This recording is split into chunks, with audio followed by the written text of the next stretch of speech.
Welcome to another emergency episode of Two Who's Review. I'm Alex. And I'm Fitz. We are here today to discuss the centenary special of Doctor Who, The Power of the Doctor. Also, the final episode in the Chibnall era and Jodie Whittaker's regeneration episode. There's a lot going on in this story. It's There sure ambitious, is. it's bloated, it's jam-packed, it's action-packed, goes a mile a minute, it does not stop. And it's Chibnall. Yeah, alright, I'll start off saying this. Mm-hmm. Is this a good Doctor episode? Eh. Is it a great one? No. It's not great. I might not even No. think it's good anymore. We watched it, Yeah. so we're recording this the day after it came out. We watched it yesterday. You said that was good, and I was like, maybe, because I think at the time I had a lot more reservations about it than you did. Yeah. But Oh, you've since watched it a second time. What do you think of it now? I still enjoy it overall, and it is certainly an improvement, I think, in terms of the caliber of Chibnall's writing, from what we've seen. And the overall feeling it gave me, it's still a surprisingly pleasant and satisfied feeling. And we'll get to, obviously why that is. But it is definitely worse than a second watch. Yeah, oh, absolutely. Oh yeah. Because I look back, and there are plenty of moments in it. Like, there are little moments that I really enjoy. Like, I love the Cyberman Russian doll thing. I thought, oh, that's cool, because that's like a callback to the, Russian Rasputin thing. But after I'd watched it, and I'd, been given, a couple of hours to absorb it, and I started thinking about it, I'm like, hang on a sec. Why was there a subplot where the Master was Rasputin? Was that, like, really necessary? Like to get everything together, did that have Well, to look, there's happen, or was it just an there's excuse to get Sasha Dewan to look kind of nutty with a long haircut? I wasn't really. look. I think Oh, as far as things in this episode that didn't necessarily have to happen. The Master being Rasputin is not high up on my list, I'll say. Like, that's just a setup for what the Master's doing, and then, like, it's whatever. It's just an incidental detail. There's a whole lot more about this episode that feels like it doesn't really need to be there. And, look, I think we said it last week, regardless of what we end up thinking about this episode at the end of this discussion, we're at the very least at the end of Chibnall's run on the show. And that is a fact that is kind of worth kind of I think I said last week I would breathe a sigh of relief at the end of this regardless, and I kind of did. That being said, this is by no means Chibnall's worst contribution to the show. God, no. Oh my He God. has put out significantly worse pieces of garbage than this. I think I said yesterday it's his best script he's written. I don't think I think that anymore. Really, what would you say is his best? If we're taking episodes outside of his era, I would probably go with The Hungry Earth and Cold Blood, which was his Silurian story. If we're just considering stuff that he wrote for his own era of the show, I mean, he co-wrote Village of the Angels with Maxine Alderton. That's a better episode than this. Yeah. I mean, I put most of that on Maxine Olds. Oh, absolutely. You could clearly tell where Chibnall was coming in a bit too much in that No, episode. But definitely, but like his name's on that episode. He's credited with yeah, it. yeah, That's a better yeah, script. yeah. No, it's better than this. I also think that. I mean, it's weird. I haven't watched back any of Jodie's era.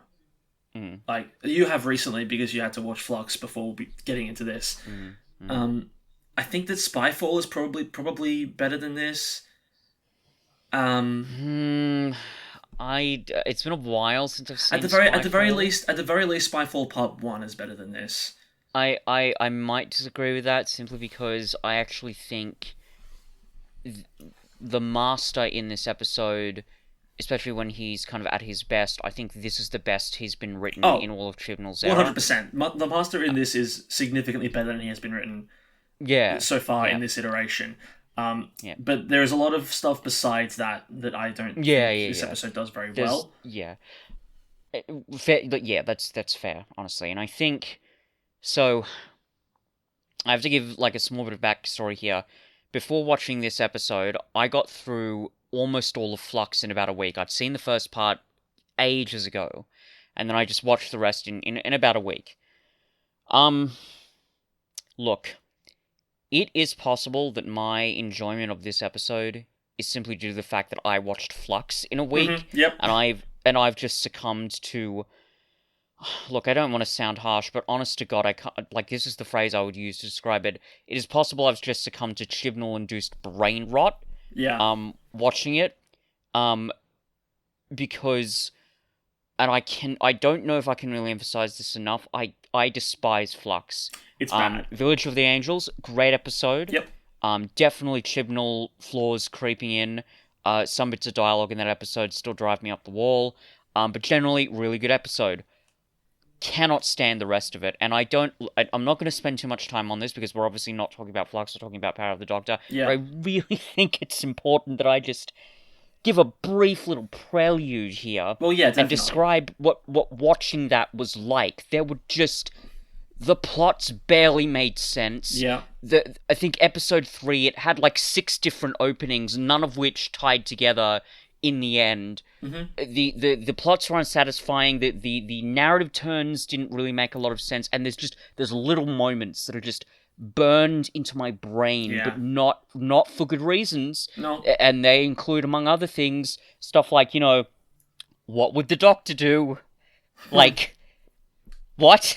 Let's also not forget that it one of the least satisfying endings to an arc in the entire show. Like, the flux happens, and the majority of the universe gets killed, and the Doctor doesn't think of start to try and think of a way to reverse it. It's like, yeah, we're just gonna leave the majority of the universe dead. That's not gonna. It does the opposite of opening up the potential for the future. It closes it significantly. I honestly, the exact details of that are slipping my mind, because when I think of Flux, all I can think of is the really confused, frustrating feelings I had watching it. Mm-hmm. And again, most of it, a lot of it has to do with the ridiculous plot that doesn't make sense, that drives me off the wall. But there are, again, a lot of really annoying little moments. What would the Doctor do? Absolutely fucking awful. No idea why that's in there. It's ridiculous. The bit where Bell kills the Cyberman and stands over his body and says, "Love is the only mission, idiot." I think I laughed out loud, but like with a nervous laughter. I thought, what brain is writing this? What mind has concocted this nonsense that is so stupid and so trite and contrived that it's not even it's beyond mediocre. It seems to be coming out of someone who's not in a fit, I don't know, like a fit creative state of mind, I guess you could put it. Yeah. So just moments like that are just so painful. Oh, also, and I mentioned this to you, Cuff, and Sam, and we've got a little group chat going, and I talked about this in the group chat, but the episode, I'm forgetting the names of these episodes, but the one where Yaz and Dan and Jericho are basically, they're on Earth for 3 years, and they're running around finding all the stuff. The bit where they find the little, they're trying to look for a ceramic jar that's going to tell them when the end of the world is. Yeah. They're in this little hut place. They're looking at this jar. Guys come into the next room, put a cluster of dynamite on there, and then Yaz says, I can smell something burning. Now, already, there's something about that line and the way it's directed and delivered that seems kind of awkward, but I'm like, oh, alright, sure, I'll go along with this.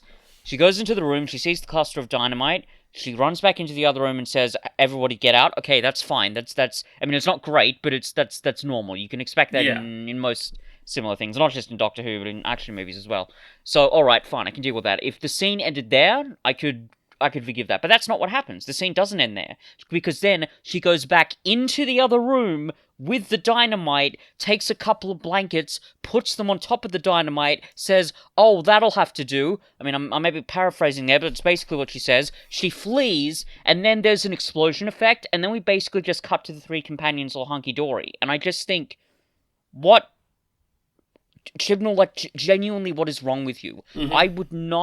I I'm look, I may be biased here because I'm talking about my own writing here, Yeah. but honest to God, I would not let these sort of things slide on a first draft of some of the stuff that I've written. Yeah. Now, maybe it's possible that there are things that bad in some of my first drafts, and again, I can't give you an objective view because I'm being biased here, but God, I certainly wouldn't let that stuff get past a first draft. So why are they here? Why is any of this happening? And Eve of the Daleks didn't make anything better, even if it had a really novel concept of this sort of Dalek Groundhog Day thing, which was a pretty interesting idea.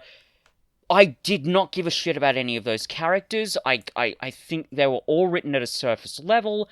The plot itself didn't seem to make a lot of sense, and even when it did, I wasn't invested in it, and it was just, watching all of that in a week, Jesus, that was taxing. That was so... It's frustrating, and I think you even said, Cuff, that when you watched Flux, at the time it was, like, the most frustrating Chibnall era, but on reflection it was probably his best. I honestly don't think I can give it that. Granted, it's been a while since I've watched the rest of Chibnall's era, but I honestly think this Flux may have been his worst, apart from Village of the Angels, because it was just painful moment after painful moment. It was just a wretched, wretched experience. So, the reason why I'm saying all of that is because this was so much better in comparison. I'm watching this and I'm like, oh my god, there's a story here, and I can understand it, and the narrative is clear, and some of the ambitious risks are sort of paying off. Wow, that's so fantastic. Thank you, Chibnall, for giving me this. But as we're sort of hinting at, just because it's clearing those, let's be honest, kind of low bars, doesn't make it great. No. It just doesn't. It's... Anyway, now that rant is over, yes, the main point is, yes, I agree with you, Cuff. I still enjoy it, and I probably even now still enjoy it more than you did, but, it's certainly not like a really great episode, and it may not even be like a particularly good one, but we'll get into that in detail. Yeah, I'm honestly verging more on the side of bad than good at this point. We'll get into more of why that is as we go, because there's a lot to talk about and we need to get into it. But first, let's go to the timescales. So this episode's only been out for a day, so this isn't going to be the most refined curation of votes. Yeah. In fact, there are only 53 votes on this currently. It'll be interesting to come back to this in a month or two and see if this episode, where this episode has fallen on reflection. But it currently has an average rating of 7. Yeah, I'd put it a bit lower than that. I would too. But the curious thing is that I don't think I've ever seen this before. There are votes, like, normally the votes are kind of clustered on one half of it. Like, there'll usually be votes either side of the median, but then there'll be some outliers, but it won't usually veer to, like, each extreme.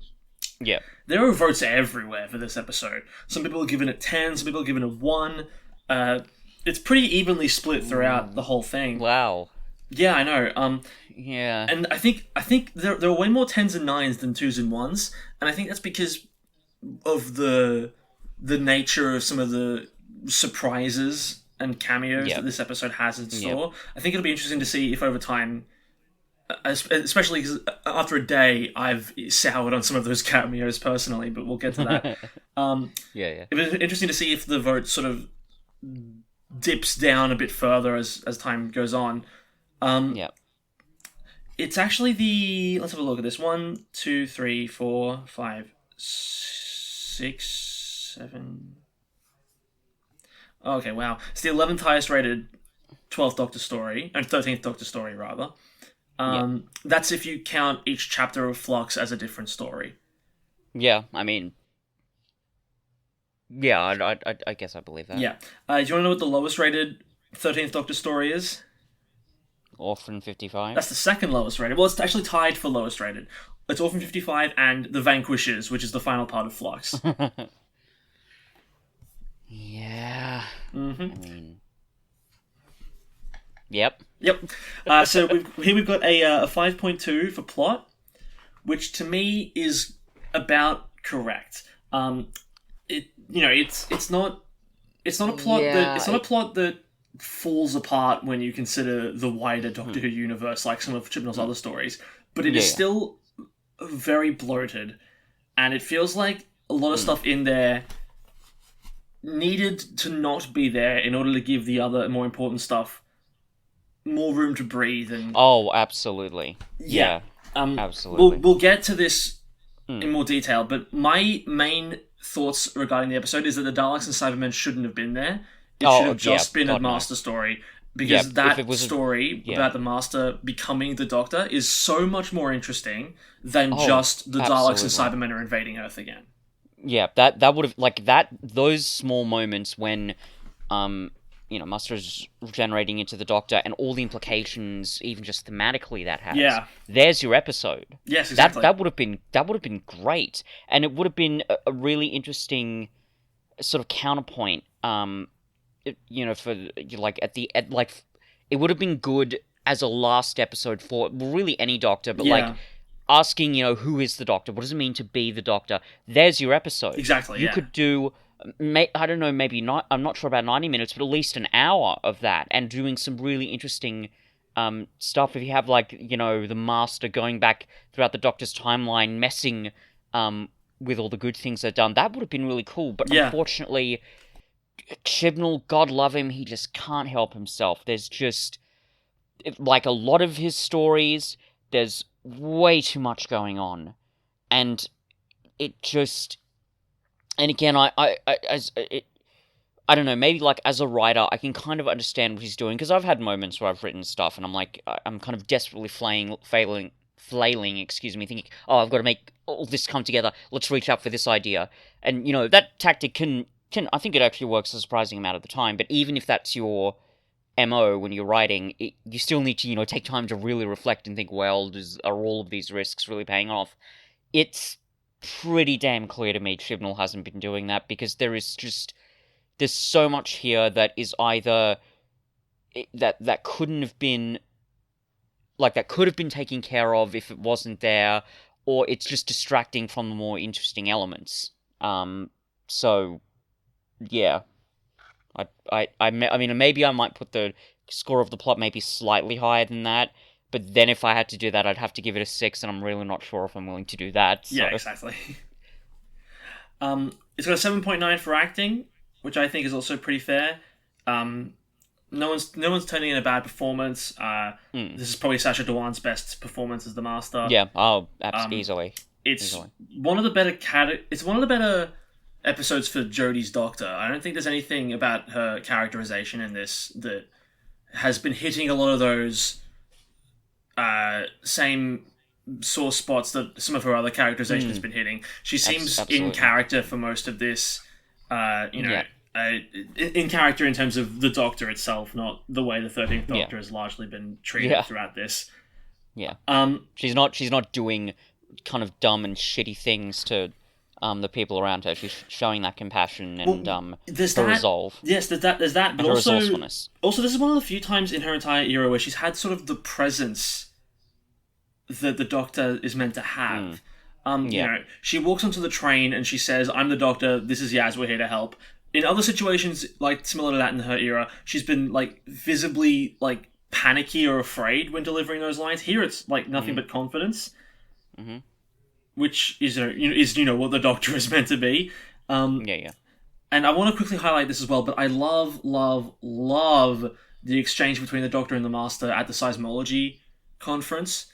That was pretty neat. Yeah, that was the moment when I was like, oh, this is the Master. When the Master's like, if you stay on Earth, you're going to die. And then he talks through Yaz exactly what the Doctor is thinking. It's such an amazing power play scene. And the fact that Jodie's Doctor is like trying to give absolutely zero indication as to like how it's affecting her throughout the whole affair, it's perfect. Like, that is the Doctor Master dynamic. And like, because like it is another example of Chibnall just saying, here's what the characters are feeling. For that reason, that it bothered me, but here's the thing, works a lot better than other examples. Well, yeah, but the scene is doing a lot more than that, because it's not about, here's how clever I am, Yaz, by telling the Doctor this. The fact that he's chosen to say that in the first place shows that, it speaks to the Doctor-Master dynamic in a way that Chibnall hasn't understood in the past. Like, he's actually... It's getting to, like, really the core of the dynamic between the two. It's not just, like, a psychopathic villain and the hero. Yeah. It's two people who have Yeah. an intimate understanding of each other through years and years and centuries of experience. Yeah. And It- it's the power play. Like I said, that's what's coming out in that scene. And that's why I think I appreciated it a lot more than a lot of other scenes where Chibnall has just had the characters say what the intentions are. Yeah, well, that's the thing. I think you're quite right. There, it did bother me, like watching it in the moment, but you certainly raise a good point.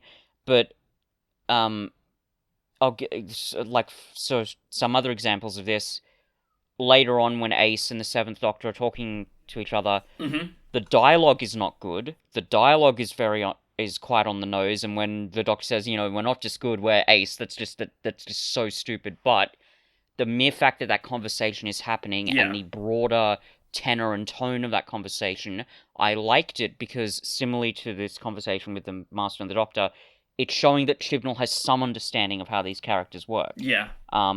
Now again, not all the characters, because he'll fuck up some of the other characters in this very episode. Yeah, but at least those small little moments. And incidentally, you asked me because you sent me a message saying, "Well, important question: did they get Ace right?" Yes. And as I said, it's not great. It's not even particularly good, but he understands like the really basic core of who Ace is. And it's shown in that moment when she's talking to the Seventh Doctor because they're kind of sharing in their sense of compassion. Like when she says, I was a bit hard on you because I didn't know how tough it is. Again, on the nose dialogue, not particularly good, but the core of the content demonstrates to me that Chibnall has some understanding of these characters, and I appreciated it. Yeah. For that reason. Well, it's dialogue. As you say, he gets the other characters wrong, and the other dialogue is not good. But well, particularly those scenes that we've talked about so far, like the dialogue is on the nose, but I don't think it would stand out in another era. I think it's just the fact that we've gotten so used to the way Chibnall writes dialogue where it's a lot easier to spot when it happens. I'm wondering if that exact conversation would have happened in a different era. I wonder if we'd be saying the same things about it, and not just because it's a pattern that we've picked up on after 5 years of watching Chibnall write Doctor Who. I mean, well, speaking personally, I'm quite sure I would have said something similar if it was a Moffat era episode. Well, yeah. I'll freely admit to that. I mean, like I incidentally watched saw a bit where it had the speech that the 12th Doctor gave as he regenerated. I still hate it just as much as the first time I watched it. That's a whole other topic though. But point is, I probably would have been annoyed if it was in the Moffat era. I really, really want to say that I still would have been annoyed if it was in RTD's era. Would have just sort of rubbed me the wrong way. And again, the fact that he's using like that the bit where the Doctor says, "Yeah, we're not just good, we're Ace." Like it's really dumb to me, and there are plenty of other examples where the dialogue is again on the nose and needlessly comedic. I'm reminded of that bit where Tegan just says, "Oh yeah, I was an air stewardess in the early '80s. Compared to a building of Cybermen, that's nothing." I'm like, no, that's a dumb joke that's pointless in the moment and is contradictory to Tegan's character. She's seriously traumatized, and even though they don't contradict that element as badly as they could have, that moment, which is clearly just meant to be there as a throwaway joke, Well, it's cheap, it's stupid, it's frustrating, doesn't... It's so curious, because that moment happens, but then they also have the moment when Tegan's talking to the Fifth Doctor, and she's like, "Well, what am I thinking of while I'm surrounded by all these Cybermen?" Yeah, and he says Adric, and it's like, yeah, that's correct. Yeah, exactly. That's like the one moment in an entire episode when Tegan is written in character. Yeah, like it's so those elements. So it's so curious as well that he understands that dynamic that Tegan has with the Cybermen, that she would associate them with that. But then he would also write her as saying, "But compared to being an air hostess, Cybermen are nothing." Yeah, which is just again, I think it's just showing the Chibnall's falling back on old habits, and just putting in all this really frustrating stuff. Now, having said all of that, you're not wrong to point out that, again, we've just sort of been conditioned to Chibnall's writing to the point now where we just, well, I wouldn't say conditioned, but like we are hyper aware of these moments now. We're way more likely to pick up on these patterns because they happen so much. Yes. And if they didn't happen as frequently, when they... on the moments when they happen and they're not as frustrating, they probably wouldn't be as noticeable if he just would stop doing it, if he didn't keep doing it over and over and over. Well, good news, he's not going to do it anymore. Yep. It's all over, folks. It's got a 7.6 for effects. I think overall this episode looks really good. I can't really think of any effect that stood out as being bad. In fact, I think the regeneration scene itself is one of the better looking ones that we've had recently. Like, as much as I like Capaldi's regeneration scene, I've never once liked his regenerating effect. Like when the regeneration energy is blasting out of him. I think it looks super obvious that it's just been layered on top of the scene afterwards. I think this is the first time, certainly since at the very least David Tennant's regeneration, that the regeneration energy has actually looked good and like a living part of the scene as opposed to obvious effects. Like, it's obviously going to be a visual effect regardless, but this is the first time it's actually looked genuinely good. Yeah, it's looked... It's got a real sort of tactile quality to it. You really feel like it's, really there and really present. Mm-hmm. And they even used it as sort of a visual motif for the titles of the trailers, which is interesting. But that kind of makes sense as to why they would do that, because it is quite a good looking effect. Yes. And beyond that, there's nothing. You're right. There's nothing terrible that I can really think of. I mean, even when Ace was falling from the building, it looked fine. Sure, there are a few green screen effects that stand out a little bit. But there's nothing that really bothers me. No. We're certainly not dealing with a Lazarus monster. No. So yeah, I'd say, what did you say? 7.6 for effects? Yes, that's what I said. Yeah, that's fair, I think. 7.2 for replay. It's an episode that you have to watch again because it's a regeneration story, so it's required viewing. But I think for both of us, it got worse on a rewatch. Yeah, it definitely did. And it's I do kind of hate to say this, but I honestly think it's not. It won't age as badly as some may think. But when you put the whole thing together, and especially with all the opportunities that were missed and how good the story could have been, it's not going to age terribly well, I don't think. Yeah, I also just think it's not going to age. Reason. I also just think it's not going to age particularly well when binged with the rest of its era. But I know that may sound strange considering we've just said how much better this is than a lot of the other Chibnall episodes, but I'll explain more about that when we get a bit later on in the episode. 46 out of 47 people say this requires a previous story. One of those people is an idiot. Of course you need to have watched previous stories to get this. The entire hook of this episode is bringing back literally everything from the last 59 years of Doctor Who. Yeah, basically. Now that's normally where we do the end of our sort of recounting some statistics, but if you remember, we have some predictions to get to. We've got to figure out our point scores. Let's get the obvious stuff out of the way first. The Master didn't lie about the Timeless Child, and everything in the Jodie Whittaker era did happen. So unfortunately, you miss out on 1,000,000 points on that one. You also miss out on 1,000 points because the 13th Doctor was not responsible for the Time War. The Time War, in fact, didn't get referenced in this entire story. Yep.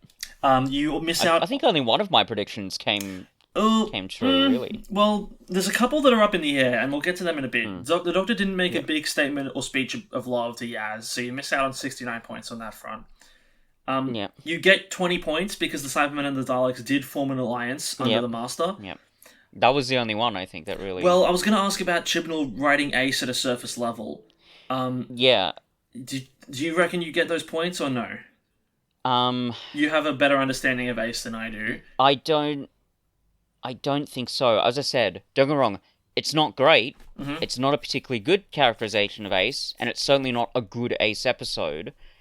But I don't think I'd go so far as to say surface level. She's not as surface level as the way, as much as Chibnall's written other characters.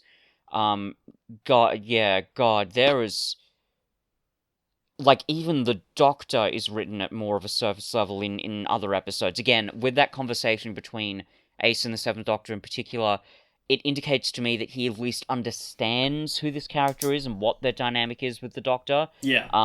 again, most of that is explored with bad on-the-nose dialogue, but at least there's a core understanding there. The very least that can be said about this is, my God, it could have been so much worse. Now, that's true basically of most of this episode, but especially with Ace's characterization, yeah, that could have been way worse. Yeah. Again, not great, not No. even particularly good, but it didn't hurt me in the way that I was expecting. Sure, and that's why I made the prediction. That Okay. was the core of it. I was expecting to be hurt by this characterization. You were expecting to have Ace show up and you hate every second of it. Yeah, basically. Okay, cool. Yeah. So your final score is 20 for your predictions. Yeah. Which isn't surprising. I think, as I said, when you made them, you went with a few guarantees and a few huge swings. Your huge swings didn't come to pass. So you went for guaranteed points. Mine are interesting. So Jodie didn't give a speech that was paraphrasing "One Day I Shall Come Back." So I lose out on 65 points. There wasn't another recurring villain that we weren't aware of. I so wish I'd said recurring character, because then I would have been raking it in, but I lose out on points for that. This episode wasn't secretly a socio-political story in disguise. I thought it might get there when the Doctor converted the volcanoes into metal, and I thought she might throw in a, well, that solved climate change kind of thing, but she didn't. So I lose out on points there. My other two are very interesting, and we might have to have a discussion about these. So, my first prediction, if you recall, the Yaz scene isn't Jodie's regeneration. Yeah. Which, I mean, it wasn't, but it kind of was, but it really wasn't, but it was as well. Yeah. So she does regenerate in that scene. When I made the prediction, my larger theory was that she's going to start to regenerate in that moment and then halt it, break out of her containment and do something and then regenerate later. That didn't happen, but no. It also wasn't when she completely regenerated fully.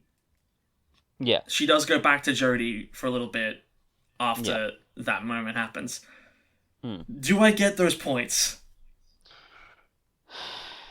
Yeah, honestly, I think you would, because... I do? I think the spirit of what you were saying was that it's the fake out. The fake out element, I think, is what you were predicting there. And that's what it was. It was clearly the way it was framed in the trailer. It was meant to make us think that that's the regeneration scene, especially given that she says Yaz near the end of it. But it wasn't. Yeah, okay. So I think, I'll give you those points. Okay, cool. My other one is another interesting one. It's the Ruth Doctor will save Jodie at a certain point. And I mean, she didn't, but she kind of did. But she didn't, but she kind of did. It's really weird that we've now had to say that like twice. Exactly, yeah. So it's a holographic version of the Ruth Doctor that shows up and does set up the sequence of events that bring Jodie back. But it's not actually the fugitive Doctor doing that. Did I say when you made the prediction? Did I say, oh, maybe she'll come back as like a ghost helper or something like that? You did, yeah. So yeah, would that count? I don't even. That's. I'm gonna leave it up to you. Does it count as the actual Ruth Doctor saving Jodie, or the fact that it was a hologram? Is that enough? Well, they even say in the episode it's not the real Doctor. So okay. I'm happy to count that against me. Yeah, I think...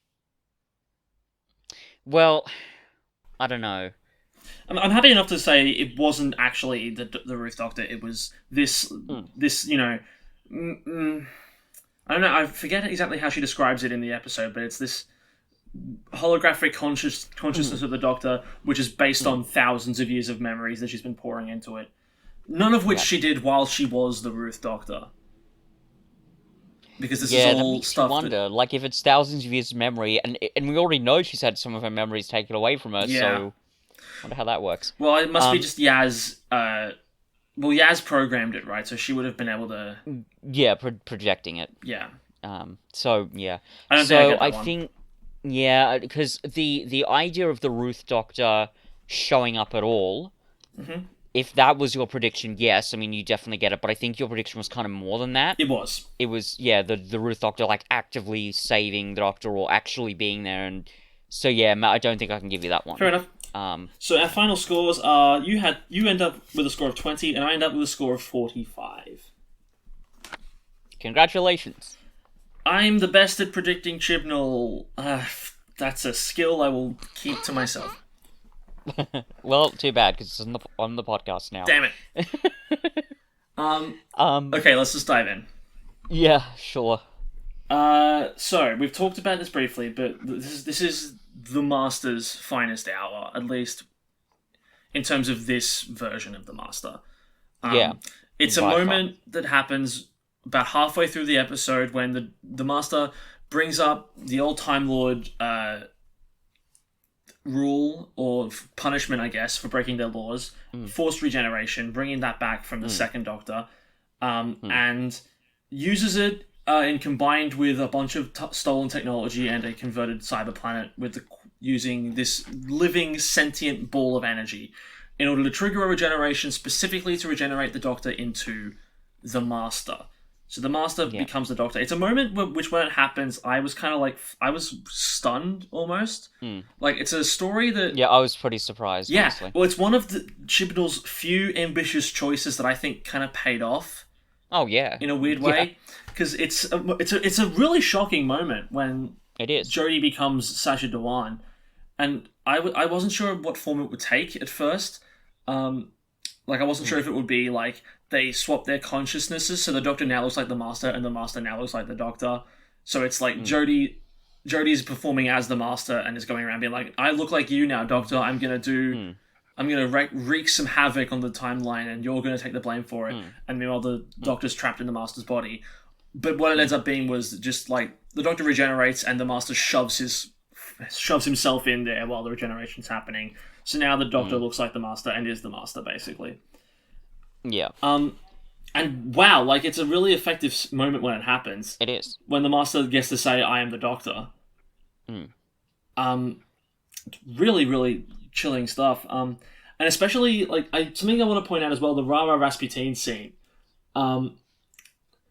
It's a moment that I think works surprisingly well. I think because it's sort of a semi-callback to the Sound of Drums, when the Master summons the Toclafane to Voodoo Child. Yeah, like if it's good enough. Yeah, I guess Chibnall thought, if it's good enough to use Voodoo Child, I can use Rasputin then. Because remember that other great era of writing. I'm doing that too. I can learn from the writers that have come before. Okay. Well, yeah, I think it does work surprisingly well. It's super goofy, but here's the thing: it is anchored by Sacha Dhawan's great performance. Yes. And as I've said before, those moments of wacky, really sort of unhinged, maniacal, sort of those moments, it's easy, I think, for many actors to not portray those moments convincingly. Like, they won't take them seriously enough, or they won't be committed. But Sacha Dhawan just nails it. It's, and even when he's doing the really weird, dumb, goofy dance moves, you really believe it, and there's almost something uncanny about it.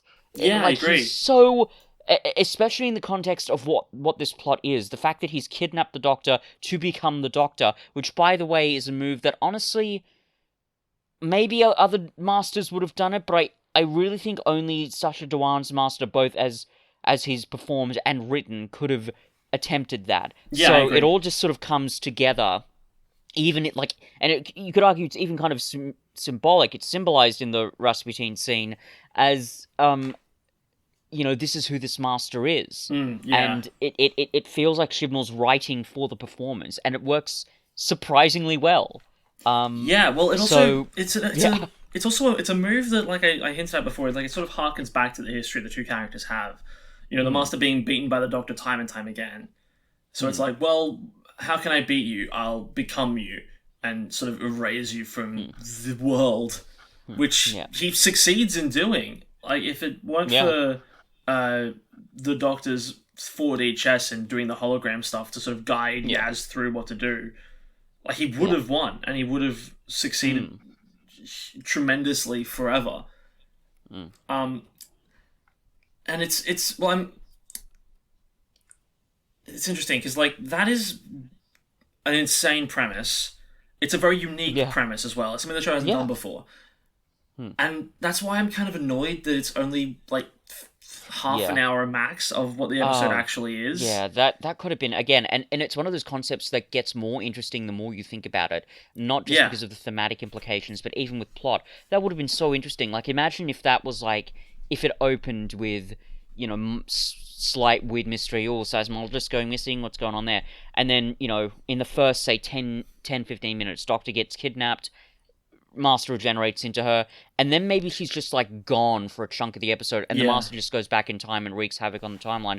That would have been so interesting and really shocking and pretty disturbing. And the only and then, you know, maybe you could cut to the weird sort of limbo death dream. I mean, don't get wrong, that's a weird concept, and you could argue they don't even pull it off terribly well here. But I could conceivably see that working if they, you know, if they were doing this magical plot that I'm imagining at the moment. Yeah. So it would have been really interesting. Would have been really shocking, because you think the Doctor basically died in the first 10 minutes. Where the fuck are we going to go from here? Yeah. And that, again, just purely in terms of content, could have been interesting. Well, going back in time into the Doctor's timeline and messing around with it, how great would that have been? It's something that we just didn't get that. Yeah, and it's really annoying because like it's so unique a story idea that you can't do it again. You know, now that you've done it once, and it's this really like unique idea and something that, if they were to try it again, would be super obvious that it's a rehash. They can never try to do that story again, which means that all this potential we're talking about can never happen. Like if this was like just like a run-of-the-mill Dalek story, and we're going, it would have been interesting if the Daleks had this, that. The Daleks are obviously coming back. They have opportunities to tell those different kinds of Dalek stories again. We can never have another story where the Master becomes the Doctor. Yeah. So which is. Yeah. It's so all the stuff that they've added in to bloat the episode out and make it this non-stop one thing to the next. We've got 1916, 2022, we've got a space train, we've got paintings, we've got the Cybermen taking over a unit, we've got the Daleks triggering volcanoes. Like, all of those are just episodes. We don't need all of them they're all jammed into 90 minutes, along with 2 companion exits, neither of which are particularly strong, and a regeneration. The cause of which is also not particularly strong. You know, it kind of feels like the more Chibnall crams into this, the weaker every element of this gets. Oh yeah, absolutely. He has some interesting ideas here, some certainly more interesting than others. Yeah. But because he can't like just sit down for 5 minutes and stay with these interesting ideas, they all just become incredibly weak. It also means that we don't have time to like actually explore what the events of the story mean to our characters, because like for a big bulk of the story, the Doctor is gone, and it should affect Yaz.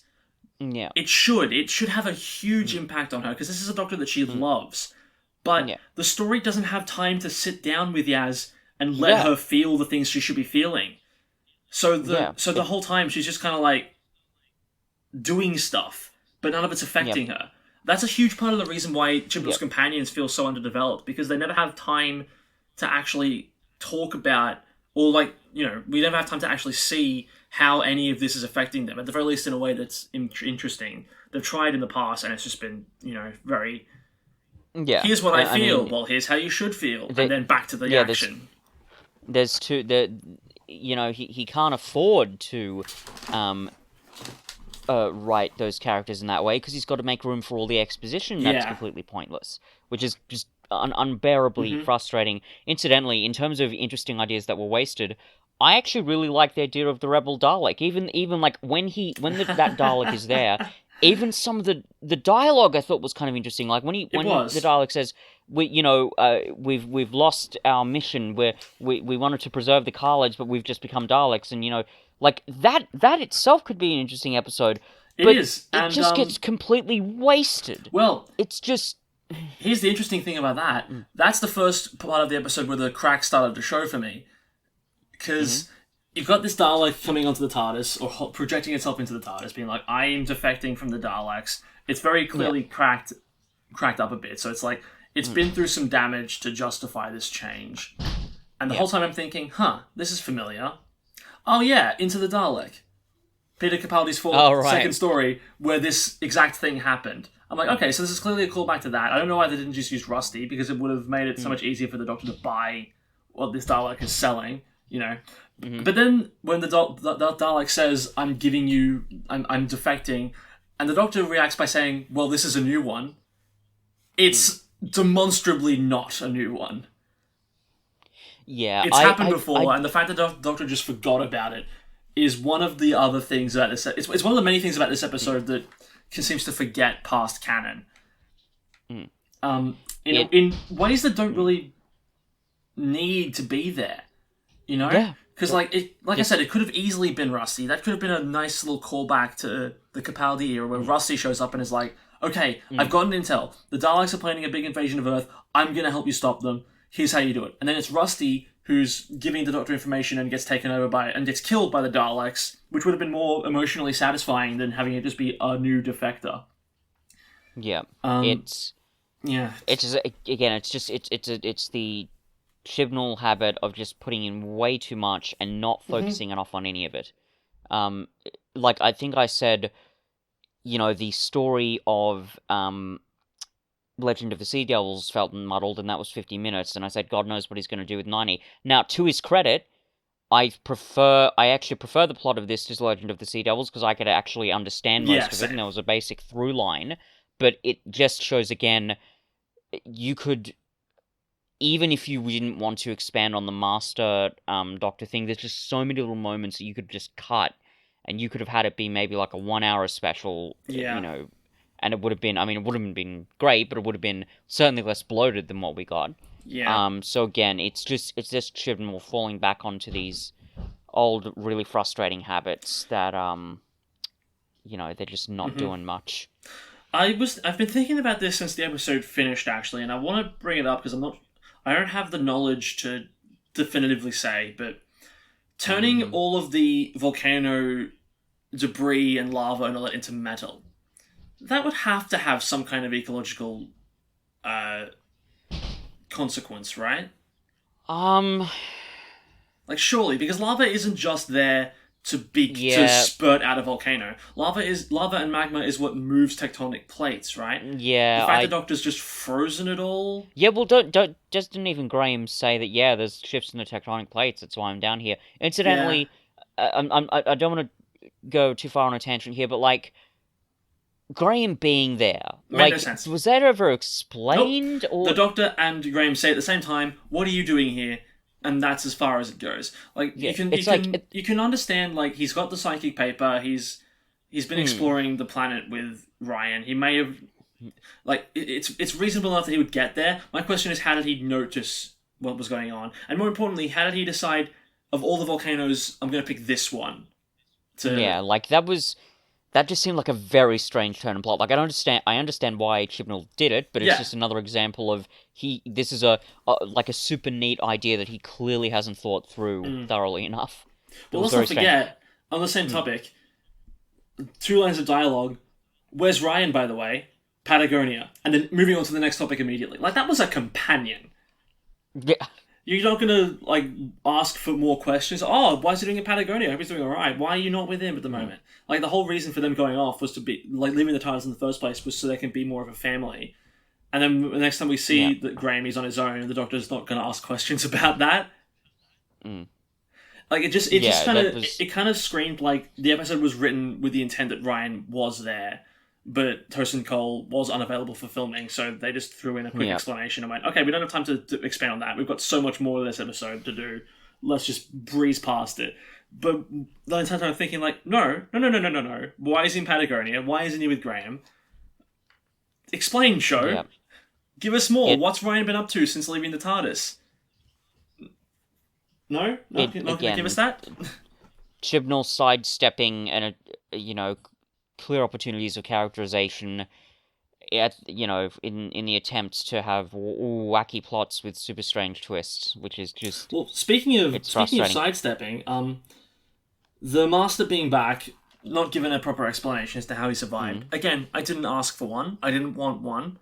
I'm glad they didn't try and explain it. That being said, how were the Cyber Masters there? Yeah.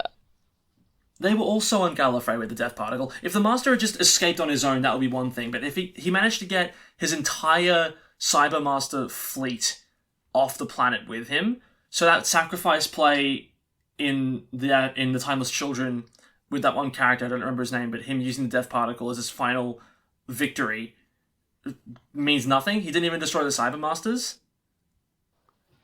Yeah, it's... By the way, incidentally, Cuff, I don't know if you can hear it or how bad it is, but it is raining a little bit here. I can't hear it. That okay, that's fine. Anyway, so, yeah, having...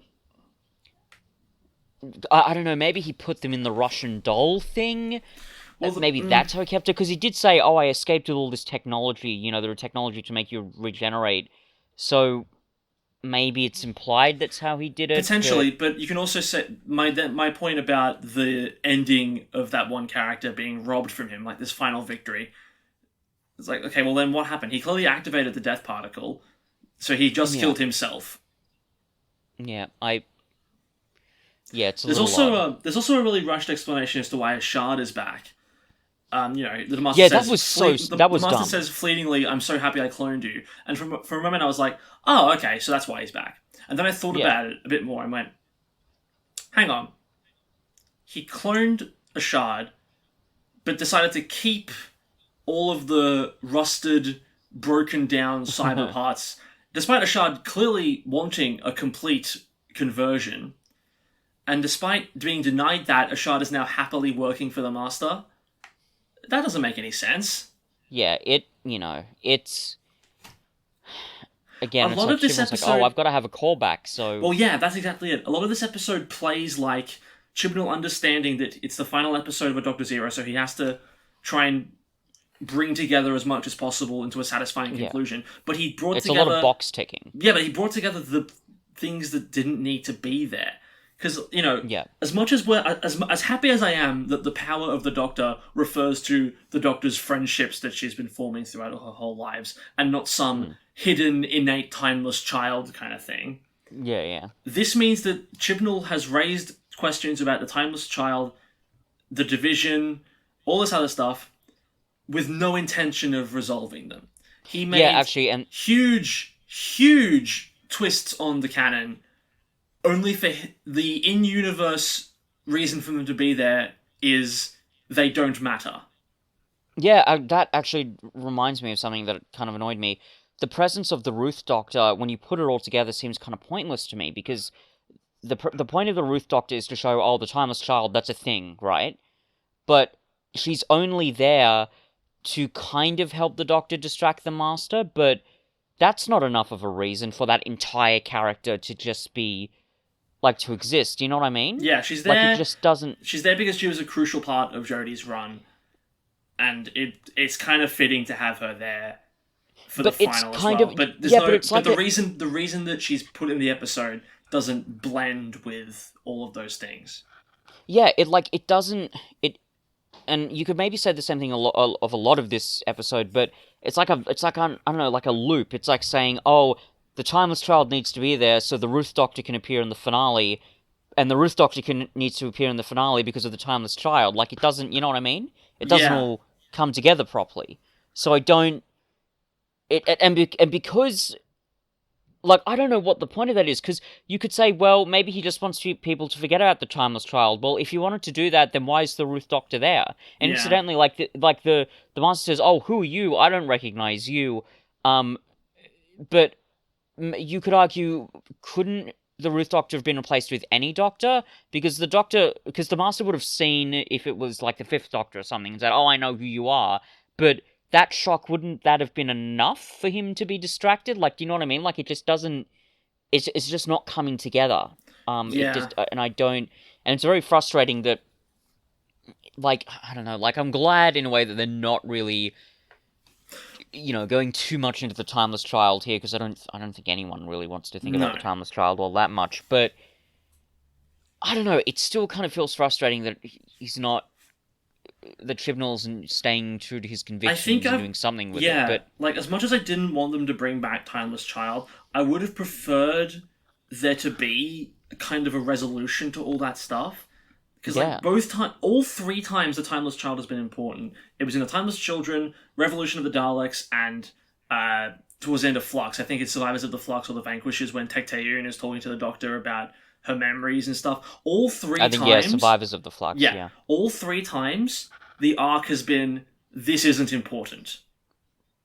Yeah. Okay, also, cool. So why bring it up in the first place? Yeah, exactly. The fob watch at the Yeah. end of Vanquishers when she just drops it in the TARDIS. That's clearly meant to be like a setup of, who is she going to get the fob watch? What's going to happen? What memories are we going to get unleashed? Never gets brought up again. Yeah. Ever. And as like, a result, at all. this entire era, it really feels kind of incomplete. Yeah, say what you will about other regeneration episodes, but there's always been some kind of finality to them. You know, we've always left one of those eras going, okay, that's all done now, we can move forward. I don't have that feeling. I kind of feel like, was Chibnall trying to keep this stuff open for Russell T Davies to explore? Because I don't think he's going to.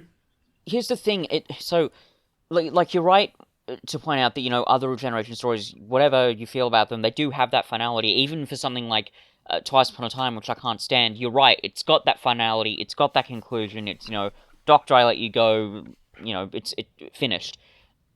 This one doesn't, and the thing is, and this is true really of most of Chibnall's run, the frustrating part is, he is not...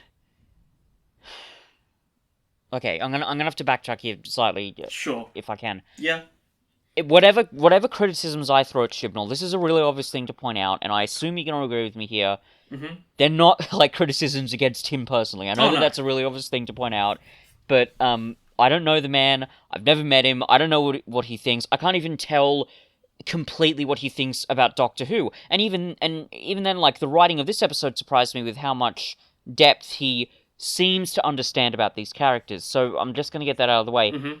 But the fact is, his writing on Doctor Who has been really bad.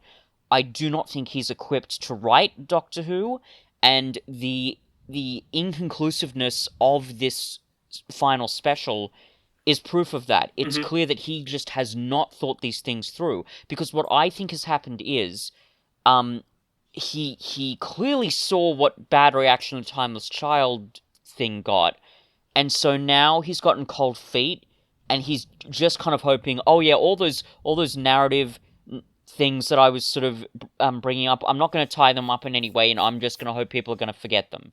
I'm going to hope that no one is going to mention the fact that there's a fob watch deep inside the bowels of the TARDIS with all the Doctor's memories that she's never presumably going to look at again.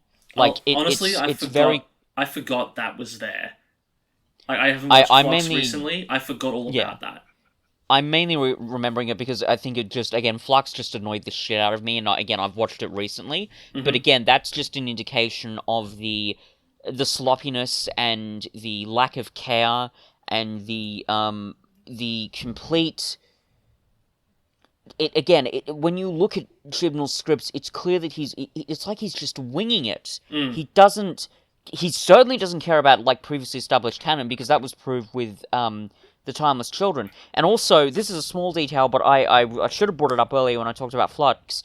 There was a really, really annoying moment that drove me up the wall, which shows, again, Chibnall's lack of care regarding the Weeping Angels. There are a couple of moments that annoy me with them, but one in particular in part 3, near the end, when Yaz is playing the video game and the Weeping Angel's coming for her.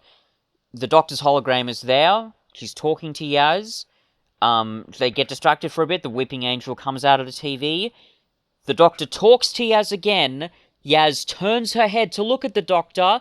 She turns her head back to the Weeping Angel, and it's still in the same position. And it's only like a foot away from her. Now, that may seem like a nitpick or a technicality, but that is a clear violation of the rules that have been set up regarding the Weeping Angels. If I can remind the audience who will probably listen to this of something they already definitely know, the Doctor said, don't turn your back, don't look away, and don't blink. So it's so clear that he's not he's just not thinking this through.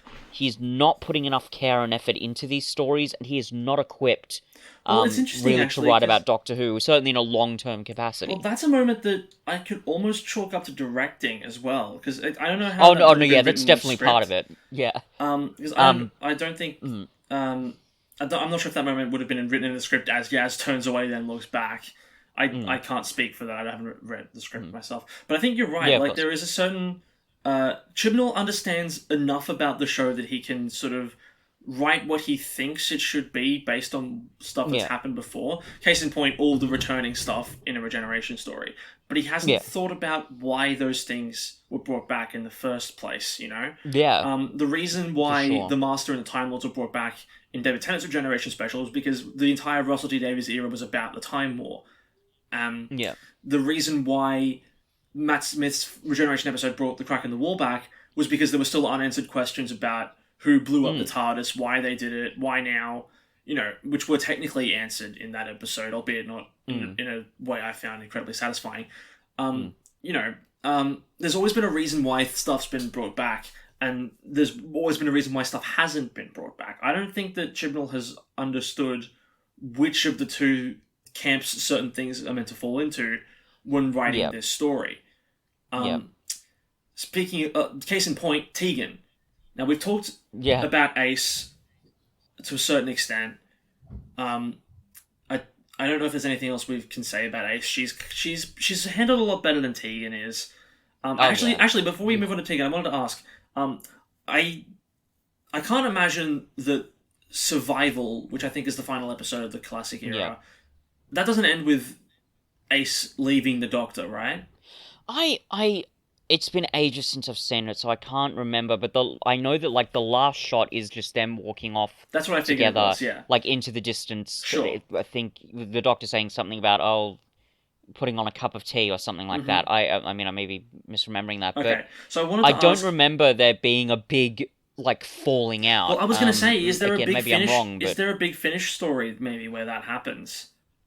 maybe because they do mention with Tegan that she's lived a life, like she's got this adopted son she hasn't spoken to in 6 weeks. That sounds like a big finish detail. So maybe with Ace, that's what they're referring to. I can't honestly tell you. Or it's just something that they threw in so that they could have that conversation with her and the Seventh Doctor when the time maybe came. maybe it's like a weird in between where it's like Chibnall said, "Oh, can someone just do some research on Ace for me for a few minutes? Oh, there's these details. Great, I'll put them in." Sure. Which is just annoying. So that's one thing. Like I can look past a lot of that stuff. I can believe that might have happened. But then we move on to Tegan. Yeah. And I'm gonna put this out there.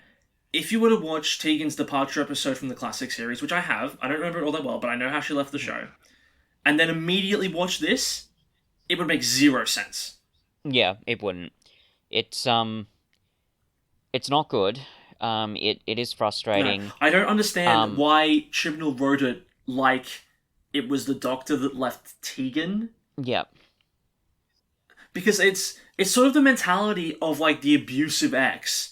You know, the one that's like, I'm going to leave, and then later on is like, why didn't you follow me? You know, it's that kind of weird dynamic with Tegan that like... Yeah. Is it just me, or well, is I mean, Tegan... technically, it's the Master, but it's still dumb. Is it just me, or is Tegan, like, really unlikable in this? And maybe not, like, in isolation, but if you have that prior knowledge of how she left, for her to have left the show under those circumstances, and then to turn around and go, she really won't let us back in the TARDIS. You know, why would you want to be back in the TARDIS? I'm not bothered by it. I don't find her unlikable in that situation. I mean, I feel like, as a character, like, I just generally feel more sorry for her, because she really was, like, horrifically traumatized at the end of Resurrection of the Daleks. I mean, I know, like, I've watched that story much more than you have, but, yeah. You know what I associate with someone who's been horrifically traumatized by war? I associate that with people who get enlisted by UNIT to be around that stuff way more often and to research that kind of stuff. I don't associate... that's what I associate that with.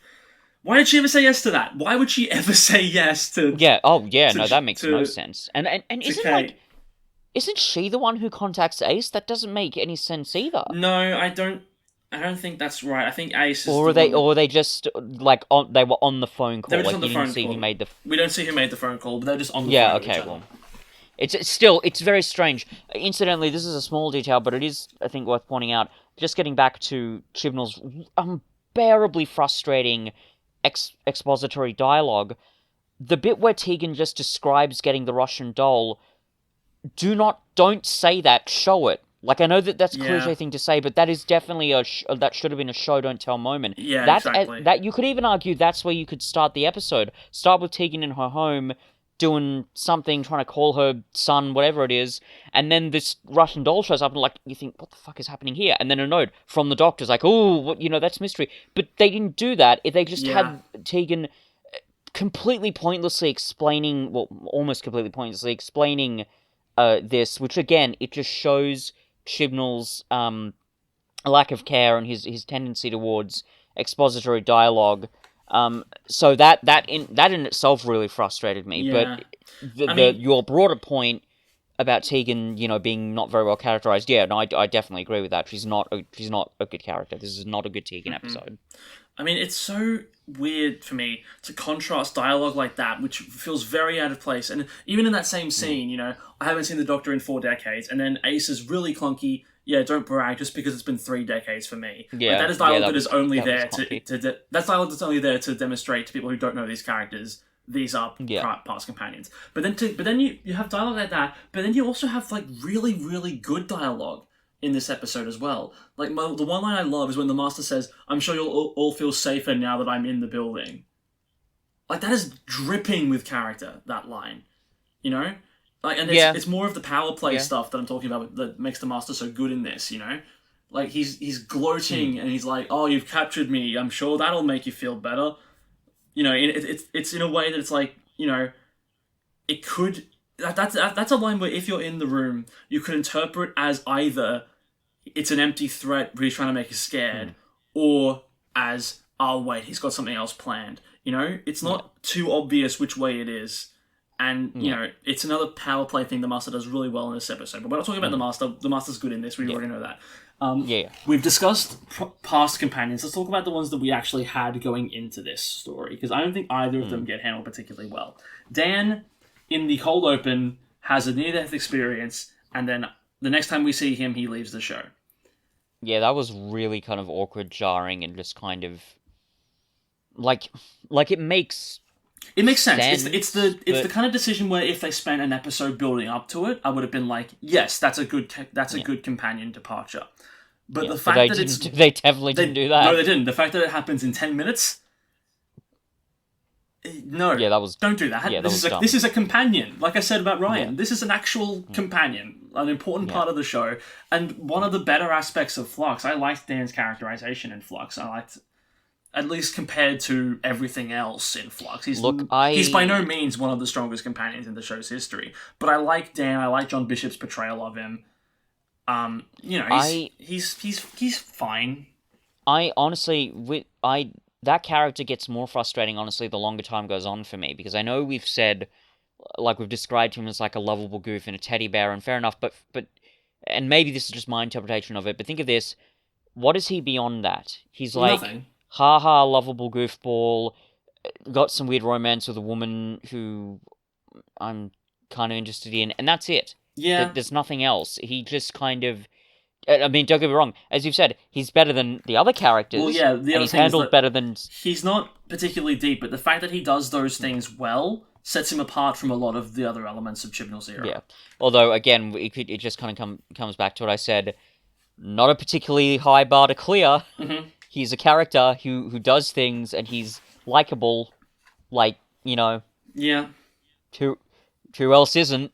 That's a low bar to have to clear, and the fact that Chibnall can only do that, not a great sign. Yeah, but he definitely deserved more than this. Yeah. Oh God, yeah. Even if he had been a fairly mediocre written character, it's still a companion. That's a companion exit. Yeah, basically. Remember when those meant something? Oh God, it's... Yeah, even the first time watching this episode, I'm like, yeah, that is just so jarring and dumb. It's like, ooh, I went on a spooky adventure with the Doctor, which, has happened over and over, including, in the previous season where the whole universe nearly got destroyed, but now it's like, oh no, I nearly sort of fell into space and my friend grabbed me. No, this is the moment. It's all over. I think this is an Mm. element where I think going into this after Legend of the Sea Devils kind of works, because at the end of that episode we see Dan and Diane, they're talking again and they're setting up stuff, like, they're planning dates, so I think going into that with that knowledge, though, like the fact that that's a relatively new development, the fact that he then has a moment and near death experience and is like, okay, no, I've actually got a lot more to live for now, I'd like to go home. Well, that's the thing, that does make sense, and it's good that we have that background, but they should have made it clearer. Because, Absolutely. Yeah, like, what's the name of the woman he's Diane. dating? Diane, because she's not in the episode at all. No, I expected her to show up at the end with Dan in that scene. Like, I expected them to at least go off on their date. That would have been like, because we're gonna talk about this next week when we review The Chase. That has a companion departure, and we get to actually see a decent amount of them after they leave the TARDIS. We actually get to see them go about their day. It would have been nice to see something on that level here, where it's like the TARDIS disappears, and then we stay with Dan for a while. Diane shows up, and then they walk off together. Like, that would have been a nice, like, final little moment with Dan before we get to the ending scene, which we'll talk about in a bit. Yeah, that's what we call a character arc. Yeah, but they don't even. But like, seriously, they don't actually even do that. The fact that Diane isn't in this episode is very surprising. And if you wanted to really sell the idea that Dan wanted to leave for good reasons, then you should have shown some scene with him, like, on a date or spending time with her even before he left. That would have made it a bit more justified, but they didn't. It's just, ooh, spooky near death, bye Doctor, like, it's just kind of dumb. Yeah, it is dumb. It's really annoying. Again, throughout this whole episode, a bunch of different ideas, none of them, or barely any of them, get explored with nuance, and even the ones that don't get explored nearly as well as they should be. So, but then we get to Yaz's departure. Now, when we did our discussion last week, I raised the question: how is Yaz going to leave the show? Because she doesn't really have a reason to. Yeah. She didn't have a reason to leave the show?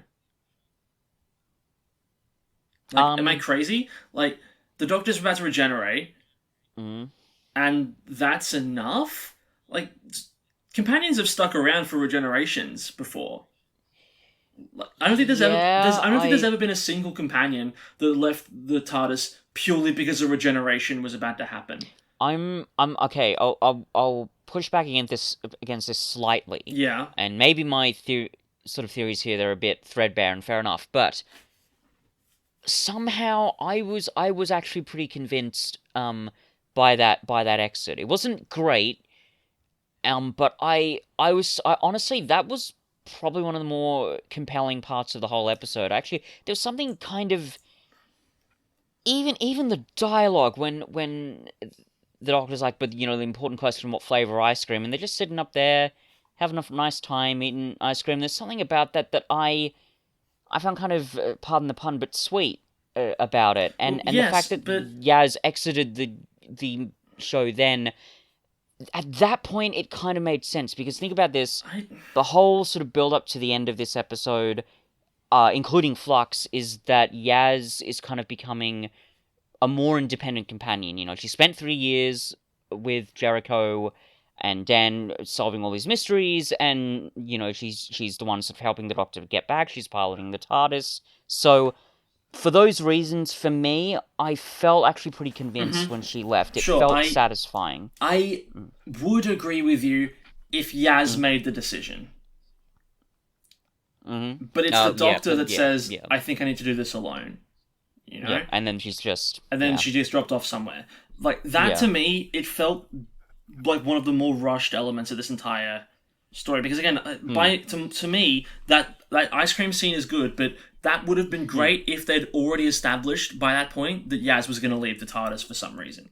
Because before that it's point, like a sort of a last hurrah thing. Before that moment, it's like Yaz is seeing off the 13th Doctor with a smile. But again, she has no reason to leave the show after that. This is still someone that she loves and someone that she enjoys being with, and has had no reason to abandon before this point. So the fact that she leaves purely because the Doctor's about to change, it for me makes her come across as very, very superficial.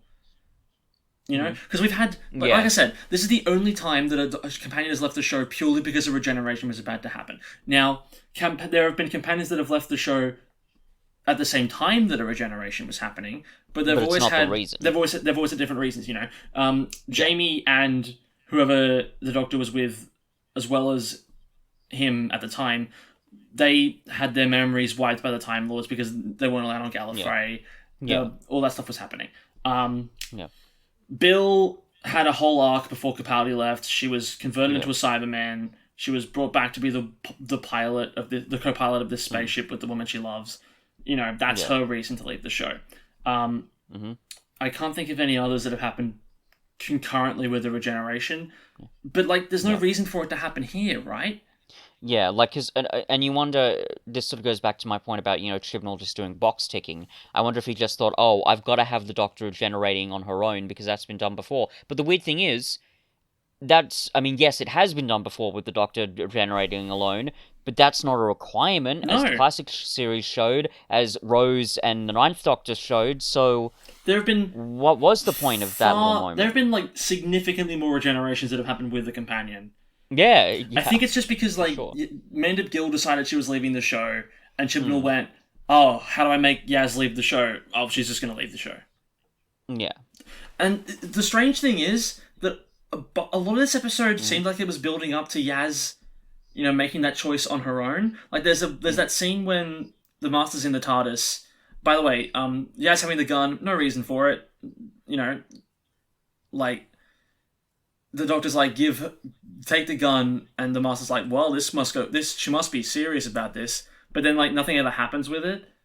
You know, that doesn't that doesn't result in that doesn't result in a Doctor companion rift. Like there's no reason for that to happen. But like, in that scene as well, like, that's when the Dalek contacts the Doctor again. The Master's like, oh, she better have a good reason that a Dalek's contacting her.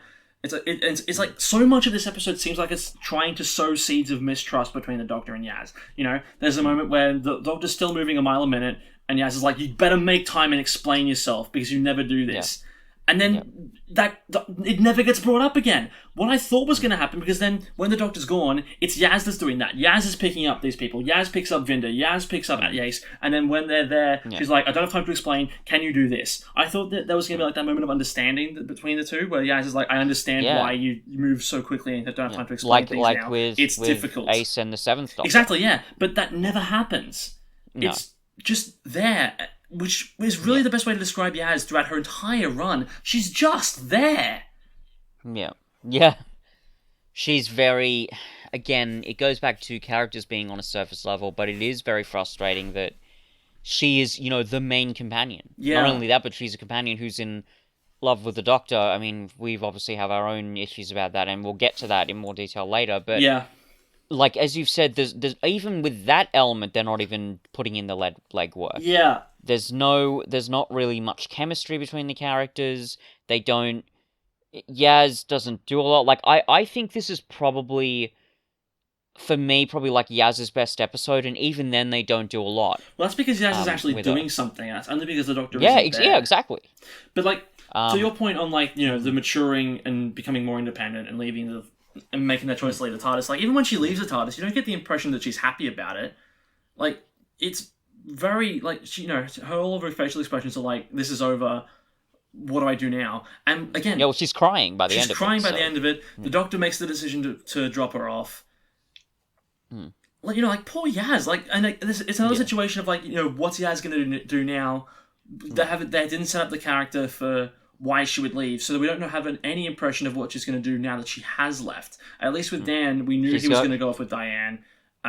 And, you know, Ryan and Graham were going to do their adventures together. With Yaz, like, what is there? No, I'll tell you what she gets. She gets to go to group therapy. Okay, yeah, let's talk about this. So, there are a couple of elements to this episode that bring back elements in ways that we weren't expecting. And we'll get to the both of them now. The first is companion group therapy with surprise appearances by Joe Grant, Mel, and Ian Chesterton. This is an idea which I don't hate. It's an idea that I think makes I sense. kind of like it. Yeah, it makes sense for the world, right?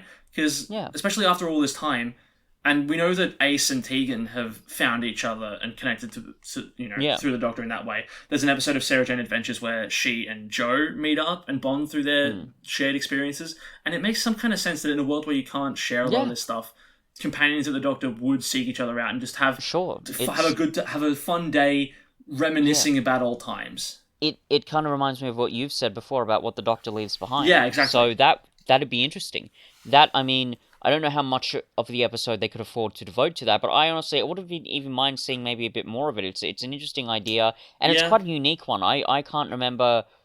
I don't know if there's ever been that sort of deliberate gathering of companions in that way for that specific reason done before.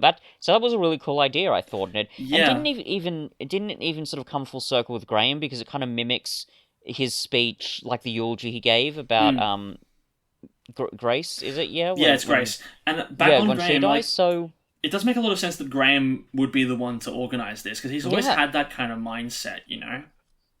Yeah, sort of bringing people together. Yeah.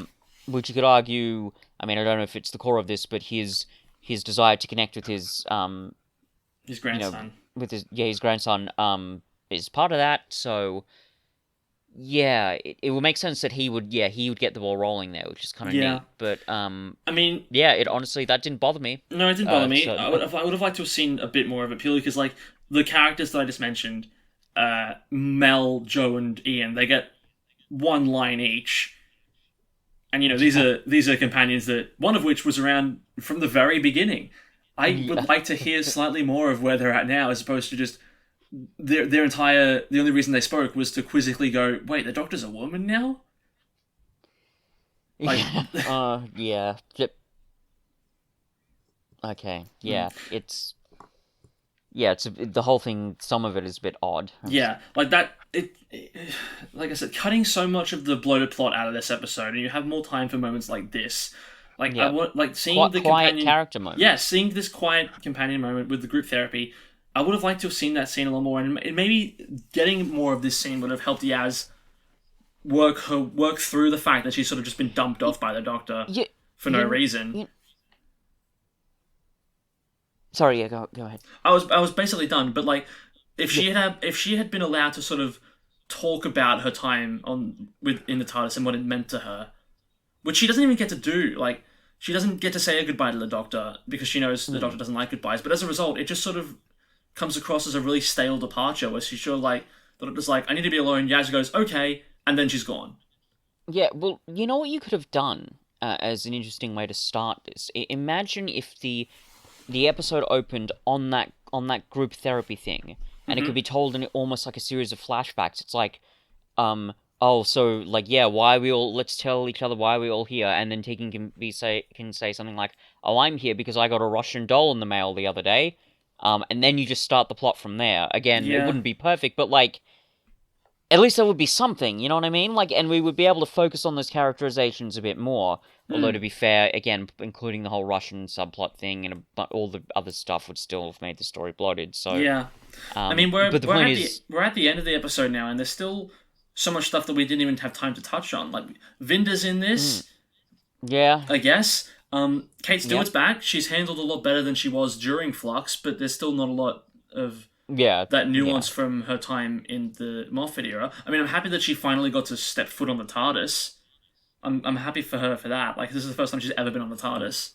I'm surprised by that. Yeah, I know, right? So, good for her in that regard. I hope she does get to hang around into the next era, because I like her character. And I just like, I like Unit being back in general. Yeah. But the fact that this episode is so hell-bent on doing all this spectacle and bringing back Cybermen and Daleks when they're not really needed, and, bringing back companions only to botch their characterization. But that's not all the episode brings back, because we then get this sort of like waypoint post-regeneration inside the Doctor's subconscious. Yep, with this weird sort of limbo death dream thing. It is very bizarre. In this, we get David Bradley back as the First Doctor. We get Peter Davison back as the Fifth Doctor. We get Colin Baker back as the Sixth Doctor. We get Sylvester McCoy back as the Seventh Doctor, and we get Paul McGann back as the Eighth Doctor. Now, I don't know if you've seen this, but there were plans for Tom Baker to be in this as well. But his schedule wouldn't. It was either his schedule or the fact that he had some kind of medical appointment and couldn't do it. Mm-hmm. Like they did ask him, but he did, and he couldn't do it for some reason or other. Right. I'm not. Yeah. I'm not. At the very least, he came back for the 50th. So this does at least mean that every surviving classic Doctor has come back at least once. Yes. Which is nice. On the other hand, was it necessary? Because that first scene was there to set up, okay, 13, you've got a way back from this, you just have to think. Yeah. And then she is in no way instrumental to her coming back. In fact, everything that happens to make her come back has in no way because of the Doctor. Like she's the one that plants the hologram projections onto people's shoulders, but once she dies, she doesn't have anything to do. So what's the point of this scene even being there? I mean, as happy as I am to see these other actors back as the Doctor, how much more amazing would it have been if the first time we see a returning Doctor, it's in those scenes where they're talking to the companions. That way you wouldn't have telegraphed their reappearance, and it makes those individual moments stand out a lot more as this is when they're coming back. It's not to talk to Jodie, it's to talk to their companions. And it is more justified in the plot in that sense. Oh, absolutely, it's justified in the plot. We get it established that the holographic thing it feeds off of the emotion of the person who's viewing it and sort of it's feeds important into what they're get seeing. The plot going. So. Yeah, exactly. Bringing Davison and McCoy back for those moments makes a lot of sense, but it doesn't make sense to establish this weird... I'm not even sure if this is like a new canon. Like, does this happen for every Doctor when they regenerate? Or is it just because this is a forced regeneration and, again, because of the Master's involvement, that the Doctor is seeing this manifestation of regeneration post-dying? Well, yeah, they're not making it very clear. And the curious thing is, I'd wondered, well, why are these the only Doctors we're seeing? I mean, because I think it's implied that it's only Doctors who don't want to go cross to the other side, I think. But, if that's the case, then they're not making it terribly clear. I mean, I obviously know why the other Doctors aren't there, because some of them have passed away. But it still doesn't make a hell of a lot of sense. Well, to me, it just reads kind of like let's bring back the classic Doctors, because, let's be honest, in future anniversary specials, they're the ones that are least likely to come back. Oh, yeah. It's a nice way of getting... These are the older actors, get them on the show, and I think also because, I think this is why, it's the centenary special. This is not just a regeneration episode, this is the episode that celebrates 100 years of the BBC. Yeah. That's probably why they brought these different actors back, and it's especially why... Oh, definitely. Ian came back, one of the first companion ever. So in that sense, initially when I watched this, I was like, did Chibnall initially write this thinking it would be the 60th anniversary special? Because it would kind of function as a 60th anniversary script, with a bit of retooling, obviously, by a better writer. Yeah. This idea of the Master regenerating into the Doctor, so all the different companions have to come back, and then we get to see glimpses of their Doctors. It's a nice way of getting the older actors in, without having to explain away why it's actually them that look older. It's just their hologram, and it's sort of adjusted to catch up with the companion. That would have been a nice way of getting around it and having classic Doctors back for the 60th. But I'm happy that they're here, even though it didn't make much sense. If not just because, I said, it is nice to see them again. When David Bradley first did this, I'm like, oh, yes. Because as much as you may have reservations about how the first Doctor was characterized in Twice Upon a Time, David Bradley is good in that role, and he's especially amazing in Adventure in Space and Time when he's playing William Hartnell. Yeah, no, he's perfect as the first Doctor. I would unequivocally say that. Yeah. But yeah, again, this weird The Edge concept of regeneration, didn't need it.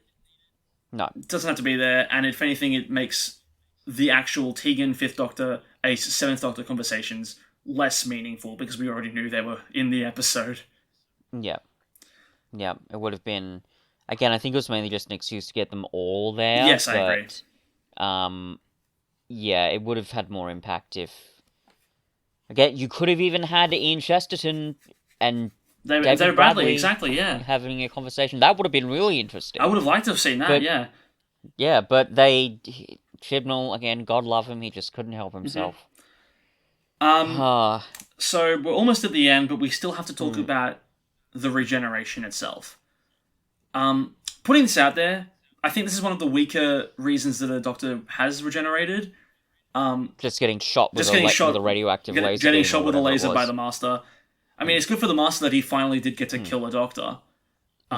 But it's not particularly strong, especially when you look at even in just the classic, I mean, the revived era, the reasons the Doctor's regenerated. You know, saving Rose Tyler from the heart of the TARDIS, saving Wilfred Mott from Vinvoce radiation. You know, being the sole protector of an entire town for centuries and dying of old age. You know, using literally every ounce of strength you've got left to save a handful of people from being turned into Cybermen. And then just, you know, standing in one place and then having the Master somehow control the Quarunx, even though it's meant to be free at this point. I don't even know how that works. With a beam that has been described as disintegrating everything it touches, yet only leaving scorch marks on the Doctor. You know, like it disintegrates metal and completely obliterates Yeah, it, I'd but wondered flesh about is that. so much stronger. Yeah, it's like, oh, maybe it's just like, Time Lord regeneration powers. It's like, yeah, you can't destroy, the Doctor, despite the fact that she's not made of steel. Who And knows? to me, like, it doesn't even make that much sense because surely you could have had the justification be a regeneration and then a degeneration is unprecedented. I'm still dying from this. Yeah. You know, like that would have at least had the events of the story be actually more important than they actually were. Because as it stands, the Doctor might as well have just been shot by any gun. Yeah, because when you think about it, yeah, like what they don't the Force regeneration and her actual generation, they don't really They don't connect. link Yeah. that much. No, If this wasn't a regeneration story, you could have still done the forced regeneration plot. Yeah. But that does feel like a thing you should reserve for a regeneration episode, right? Yeah. And if you wanted to do a regeneration story, you theoretically didn't have to have the Force regeneration bit, but again, it's just because in this story they're not linking up properly. Exactly, yeah. It's another example of different elements not tying together for the sake of spectacle. Yeah, exactly. Spectacle of a story. I think that's a good way you can explain away Chibnall's storytelling a lot of the time, at least. Now, there are a couple of things I want to say here. First off, just as a small detail, there's almost a part of me that wants to say there's something kind of interesting about the Doctor getting taken up by a laser. Something so banal, just that's what kills the Doctor. But man, like, it's so clear that Chibnall wasn't thinking that. Like, it's so clear he hasn't thought that deeply about this. It's just like, oh, laser's here, gotta get rid of her, goodbye. So, there's that. Yeah. Second thing, the Quarunx, like, taking the form of the child, like, I understand why it's there, but that doesn't really work either, I think. No. Because if it's this living thing that's under distress and needs protecting, the Doctor would still have figured that out anyway. Like, what's the point of... Yeah.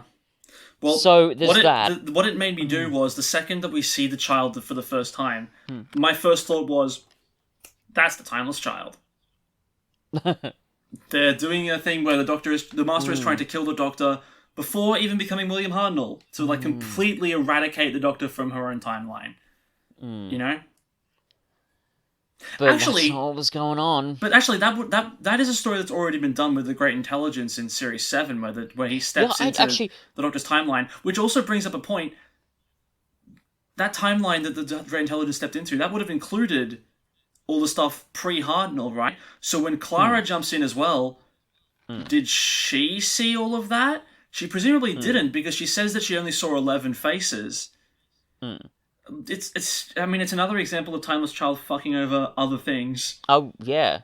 And I'd wondered, actually, because you could have even... I don't know. I don't like the idea of the impossible girl. There's something really kind of memey and annoying about it. But I wonder if they were going to make this the Centenary Special, the main focus of it being the Force regeneration, and maybe Yaz could go back in time, sort of fixing up the Doctor's timeline, could like, could they have gotten away with that, or would that just have been a rehash of the Impossible Girl thing? I don't. Yeah, It would depend how they handle it, because there's certainly a yeah, way they could have done that story where it would have just been Impossible Girl again, but there is yeah, another way you could do it which would make it different. yeah, It would depend on the writing. yeah. But Which yeah, which we didn't get here. nope, we didn't get. But regardless of how the regeneration got triggered, everything after the group therapy scene ends, I quite like. The fact that 13 goes out with a smile, does a whole okay, whoever I'm gonna be next, your turn. Even like the small detail of the Doctor like stepping out of the TARDIS to regenerate on the seaside over the sunset. It's great that after all these years she's learned, don't explode in your ship or it will crash. She's clearly learned from the last time she regenerated when she burst into regeneration energy inside the machine, and the machine responded by dumping her over Sheffield and then disappearing. She's clearly going, you know what, I'll spare you this one, TARDIS. I'll regenerate outside of you. That way you're not fucked up next time I enter you. Yeah. Fair enough. Yeah, that was fine enough. And then we get the big super twist. The big reveal. I don't know how. Yep, half of us saw coming. It was a 50-50. And yes, Jodie Whittaker regenerates into David Tennant. Now, I went on record saying I didn't want them to do this, but I will admit, I smiled when I saw him. Yeah, I did too. Again, I also had reservations about it, but it... Well, honestly, look, again... Here's the thing that's making me more on board with this than I otherwise would have been. Yeah. It's the fact that the clothes changed too. Yeah, that was interesting. I don't know if that's ever been done before. I don't think it has. It can't have been, because we know how regeneration works. But here's the thing. This decision to make Jodie regenerate into David, 100% it was Russell T Davies' idea. Yeah. He would have written the last 30 seconds of this episode himself, because that's been the pattern. Stephen Moffat wrote Matt Smith's first scene in the TARDIS at the end of that special. Chris Chibnall wrote Jodie Whittaker's first scene in the TARDIS at the end of that special. RTD wrote this, and he knows enough about the lore to know that it's a big deal for a Doctor to regenerate into a Time Lord rather, to regenerate into a form they've already had.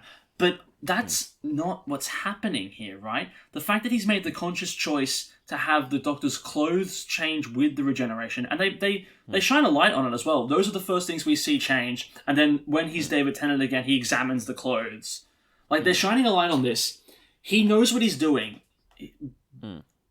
Because they've made this other change as well. It's not just he regenerates into David Tennant again, he's in Jodie's clothes, and he does the big what thing. Like, they've changed the clothes as well. There's a reason for this.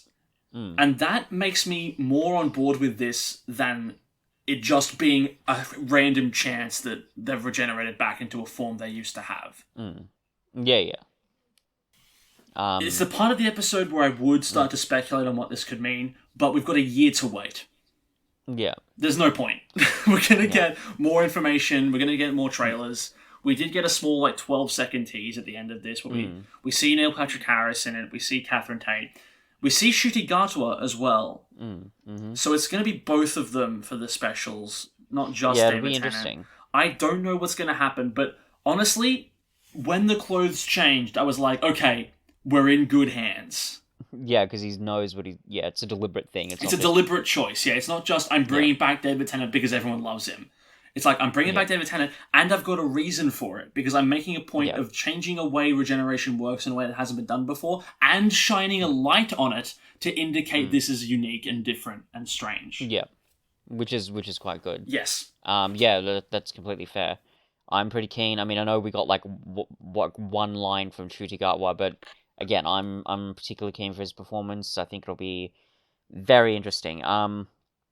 I think that for the most part, that's it that we have to talk about this episode, but there are a couple of small things that I want to bring up. One is, so I have said that one of the big issues with the story is, yes, it's doing too much, the narrative is way too bloated, and there's not enough, the bloated narrative bits aren't coming together properly. It's clearly, Chibnall just winging it, and it's not coming together. I will admit, I don't know if I, would call this hypocritical, but it is, you could argue, slightly contradictory, because I have gone on record as saying that with classic stories, for instance, when they have meandering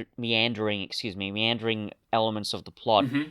it hasn't bothered me nearly as much as it has here. So, Well, great example, famously on this podcast in The Deadly Assassin. yeah, the Deadly Assassin, that whole section of In the Dreamscape, that didn't bother me nearly as much as it did here. Now, I do have reasons for that.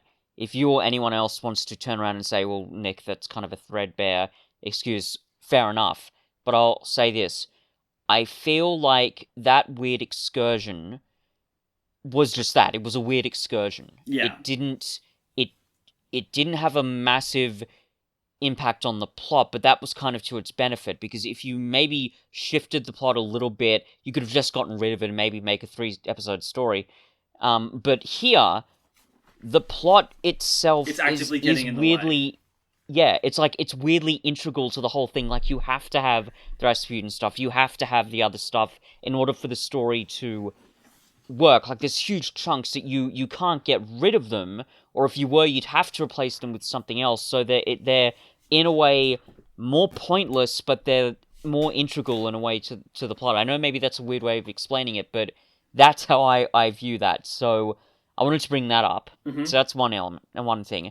The other thing I wanted to bring up is about the Yaz and Dr. Romance, and I did mention this. I think we'll get to that in a bit, but I want to read Sam's notes first, because that leads into that kind of nicely. Yeah. So Sam, friend of the show, she's been on the show 3 times, and she's on the show next week when we're talking about the chase. She also watched this episode, and she has some notes. I think we've covered some of this, but there's some of it we haven't talked about yet. So let's go into that.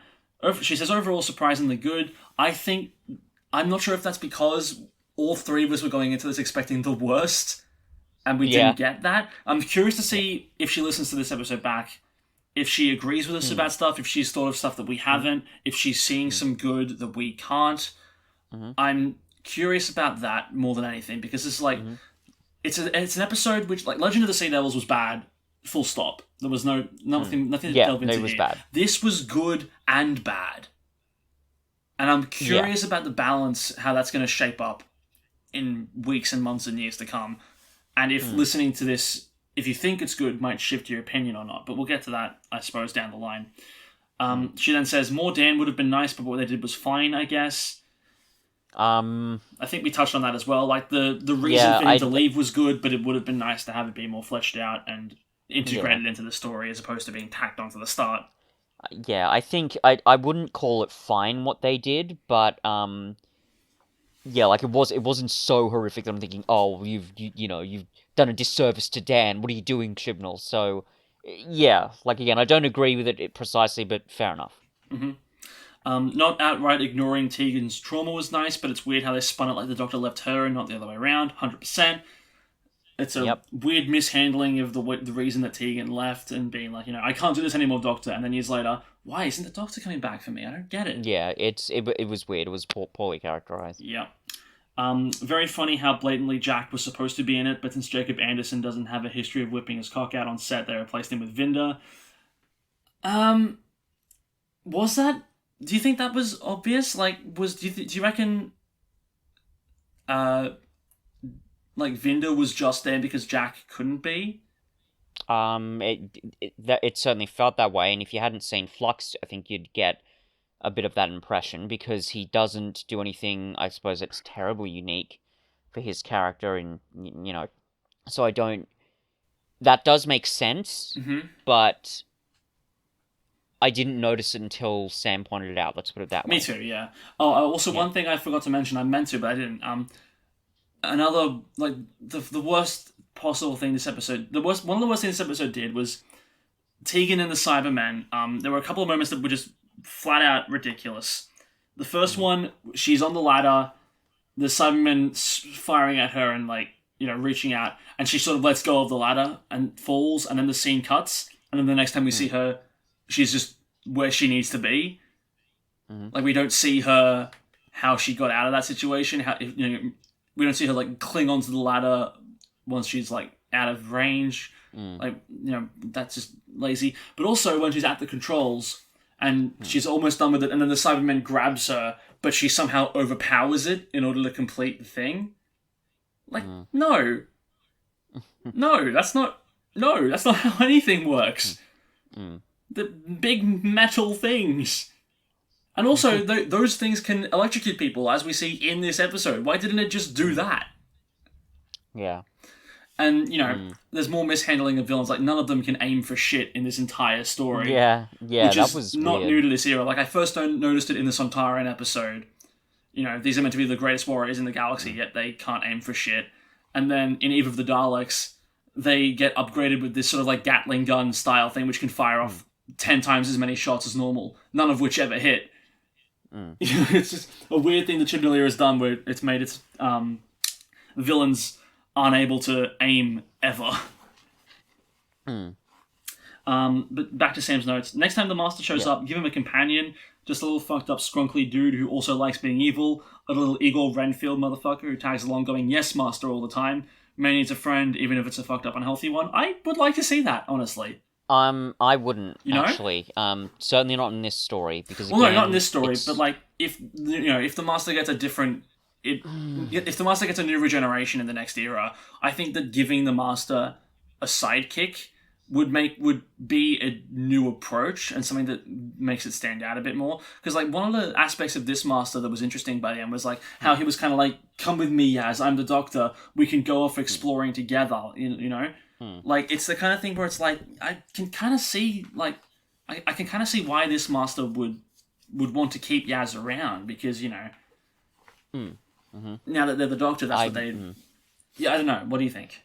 Well, yeah, so it depends on exactly what Sam means here. If she means in this episode, then definitely not, because again, story's overly bloated, and even if they were just to focus on Master regenerating into a Doctor, that's a Master thing. You can't afford to have too many talking heads distracting from that. Again, that's in the best case scenario where the Master regeneration thing was the main thing, which it wasn't, or at least not as much as it should have been. Yeah. So there's that.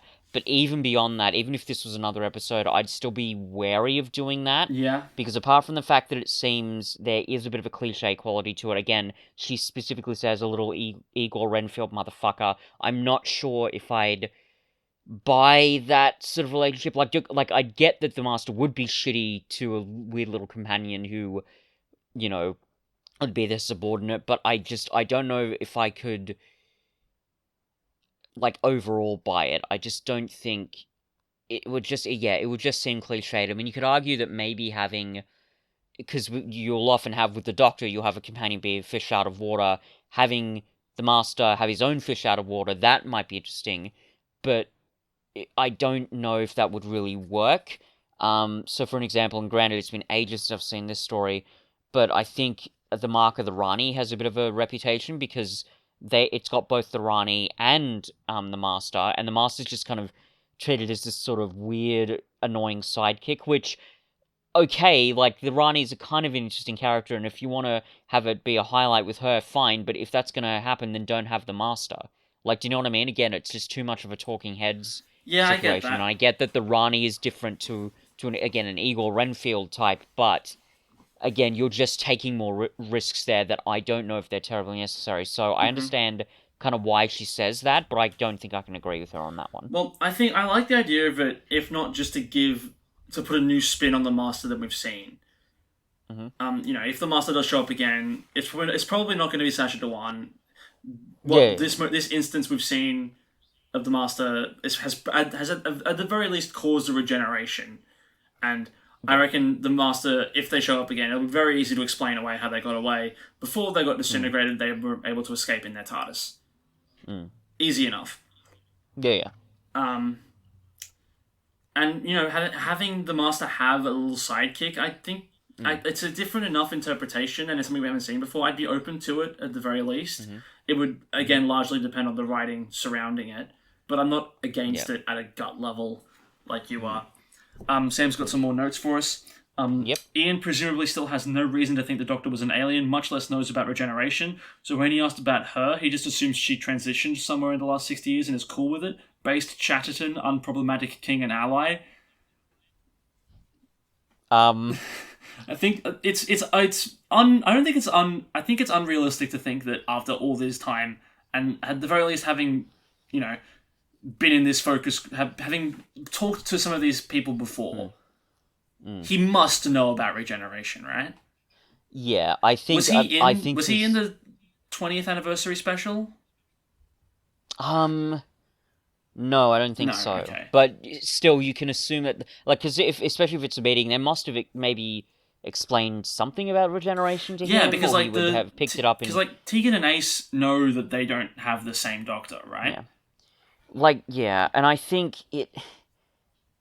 Look, if it was a question of Chesterton, being a based ally, great. Yeah. But I really think Sam is reaching here because, like, as I've said, I cannot believe that Chibnall has thought this through that much. Oh no, yeah. Like, there's no way I There's no way that Chris Chibnall has gone, I'm going to make Ian Chesterton a trans ally. Yeah, like And this. not Yeah, and there's not no and way. not yeah, but there's no way he said that and then didn't completely overtly make that clear. Like if he'd made that decision, he would have shone a light on it so aggressively as to make the point moot. Yeah, yeah. So I think it's just a thing where it's like he didn't know that the Doctor regenerated into a woman before this point. Yeah, and it's like, oh, funny comment. Yeah, exactly. As it has been, he's an old man. As it has been so often in the past when people have found out the Doctor's a woman now. Yeah. So it's would have been nice to see someone like Martha there too, but it's not super important. I would have liked to have seen Martha there, if not just so the show could acknowledge her. Yeah. Addendum, having Craig show up at the support group would have been fucking wild. Yes, it would. It would have been strange and bizarre if we have all these previous companions, iconic characters from the show's past, and then James Corden is also there. That would have been insane. It would have been odd. Yeah. But then she follows up with her perspective on the Dr. Yaz romance, which is the only thing left in this episode we haven't talked about yet. I'm going to read her note verbatim, which we're both going to agree with, and then expand upon in a bit more detail. They beefed this shit so hard. We all agree that Doctor Companion romance is at best at times, but to spend a good chunk of Flux, Eve, and Sea Devils explicitly building up to it and then never meaningfully address it just feels wasted. And the fact that this one was the gay romance doesn't help. Ten gets to kiss Kylie Minogue after knowing her for 20 minutes, but the lesbians don't even get to hug goodbye. Fuck off. I'm glad we at least avoided bury your gays, but what a weird wet fart of a conclusion.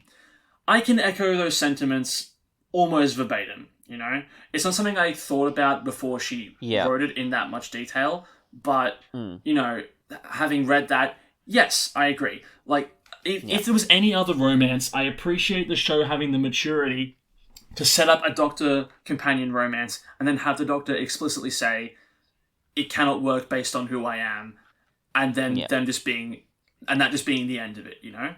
Like, I appreciate the maturity of that, and I'm so happy that the show didn't do a huge, big, grand romantic gesture. But given the LGBT undertones of this, it is pretty shitty. Oh yeah, no, and I'd started to have thoughts, like I started to think this way too, even before I read Sam's message. But I think, as you've said, the Doctor companion relationships, icky, not good. Mostly pointless and just frustrating. So that element, it's good that they didn't go for that. And again, like as I said, that ending scene where they're just eating ice cream on the top of the TARDIS, and when the Doctor says, important question, what flavor ice cream? On principle, I quite like that because it's a nice, just sweet little friendship thing. And I wish that sort of moment was plastered onto older Doctor companion romances, and not plastered on, but replacing the old Doctor companion romances. But the fact that it happens here is frustrating. It's cowardly, and it kind of, in a way, goes to something that I said about how I made the insane prediction of like, oh, everything you knew over the last few years has been a lie, Doctor. Don't worry, you weren't really a woman. It was that would be confirming all of the really shitty beliefs of some of the nasty elements in the fan base. But being so cowardly with this element, that still kind of does that. It's Well, like it saying, "Oh, don't worry, guys. We were going to do this LGBT thing, but we realized what a backlash that may have caused, so we're just gonna back off from it. So don't worry about it, you know." Well, it So, plays into mm, how disappointing I found Yaz's companion departure. Because when it was mm, happening, I was also there going, wait, hang on, what about the romance they were setting up? Like they're just not yeah, going to do anything with that. And but she's just yeah, leaving. She's just leaving this person that she loves. yeah, The doctor's just letting her yeah, go, and she's not even. Yaz doesn't even get a goodbye. yeah, Don't they care about each other? What the fuck is this? yeah, Um, and it and like, going back mm, to what I was saying about elements of this era feeling incomplete. Um, mm, this isn't quite that. What this means is the stuff that we thought was set up in Eve of the Daleks and Legend of the Sea Devils was actually the conclusion to that arc. When we watched Legend of the Sea Devils and we yeah, went, I can't believe they're setting this up now. What we should have been saying was, I can't believe they're ending this now. well, When we yeah, clearly should have seen all the signs from the rest of the era that were leading towards this, which were, when they came up, I don't think they were even that explicit. Like, before Flux, you could make an interpretation that Yaz had feelings for Ryan. That's at least what I mm, thought they were going to do, mainly because I was mm, so paranoid of them doing another Doctor companion romance thing. yeah, yeah, We got hints of it in Flux. Eve of the Daleks is the first time it was explicitly stated that there was mm, something there. Then Legend of the Sea Devils brings it up and says, I can't, fix myself to anything. mm, And we interpreted that as they're setting something up for the big finale when they both yeah. leave the show. But as it turns out, that was the end of the arc. What a It, piss it poor arc. Yeah, well, and that's the thing. If you did not see any of the previous episodes, I mean, God knows why you'd want to walk into this blind, but if you didn't, Mm. you wouldn't know that there was any romantic feelings between Yeah. Yaz and the Doctor. It's not There's in this no, like, episode. she cries, but like all companions cry when they leave the Doctor. Mm-hmm. There's nothing that indicates that she has any extra feelings here. And I even remember when I was watching Flux, when I saw the agonizingly painful "what would the Doctor do" moment. The only reason, well, I mean, don't get me wrong, the reason why it registered with me is because it's terrible, but one of the extra reasons is because I know that there's already a romance sort of subplot that's going to be set up later. So Mm-hmm. the fact that they haven't made it come together is, again, Yeah. cowardly, stupid, lazy, and it's overall just frustrating. And this is sort of the main point that I had thinking about this issue. And again, even before I read Sam's message, okay, how shall I phrase this? Having Okay, so I've spoken before about Doctor Who being quite an innovative show in a Yeah. number of areas, mostly on technical levels. Yeah. Doing wacky, weird, strange narrative turns. We will definitely get into this with the chase. Yeah. But you could make the argument that those narrative flaws, when they happen, as I've often said before, we do need to be honest about them and say, yeah, there's maybe a lack of quality control here.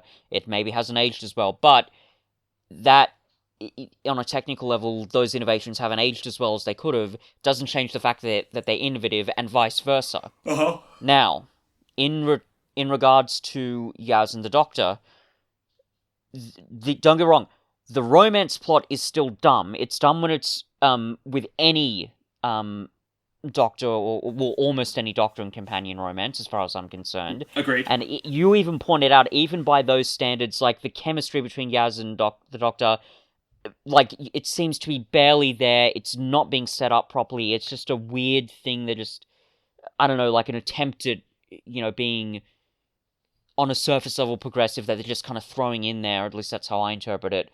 But it's still innovative on a technical level, but also on a social level, because there's even an argument. And look, I get, I'm definitely not LGBT plus, so let's just make that very clear. Sure. So maybe I'm not the right person to judge this. So I'm just want to put that out there.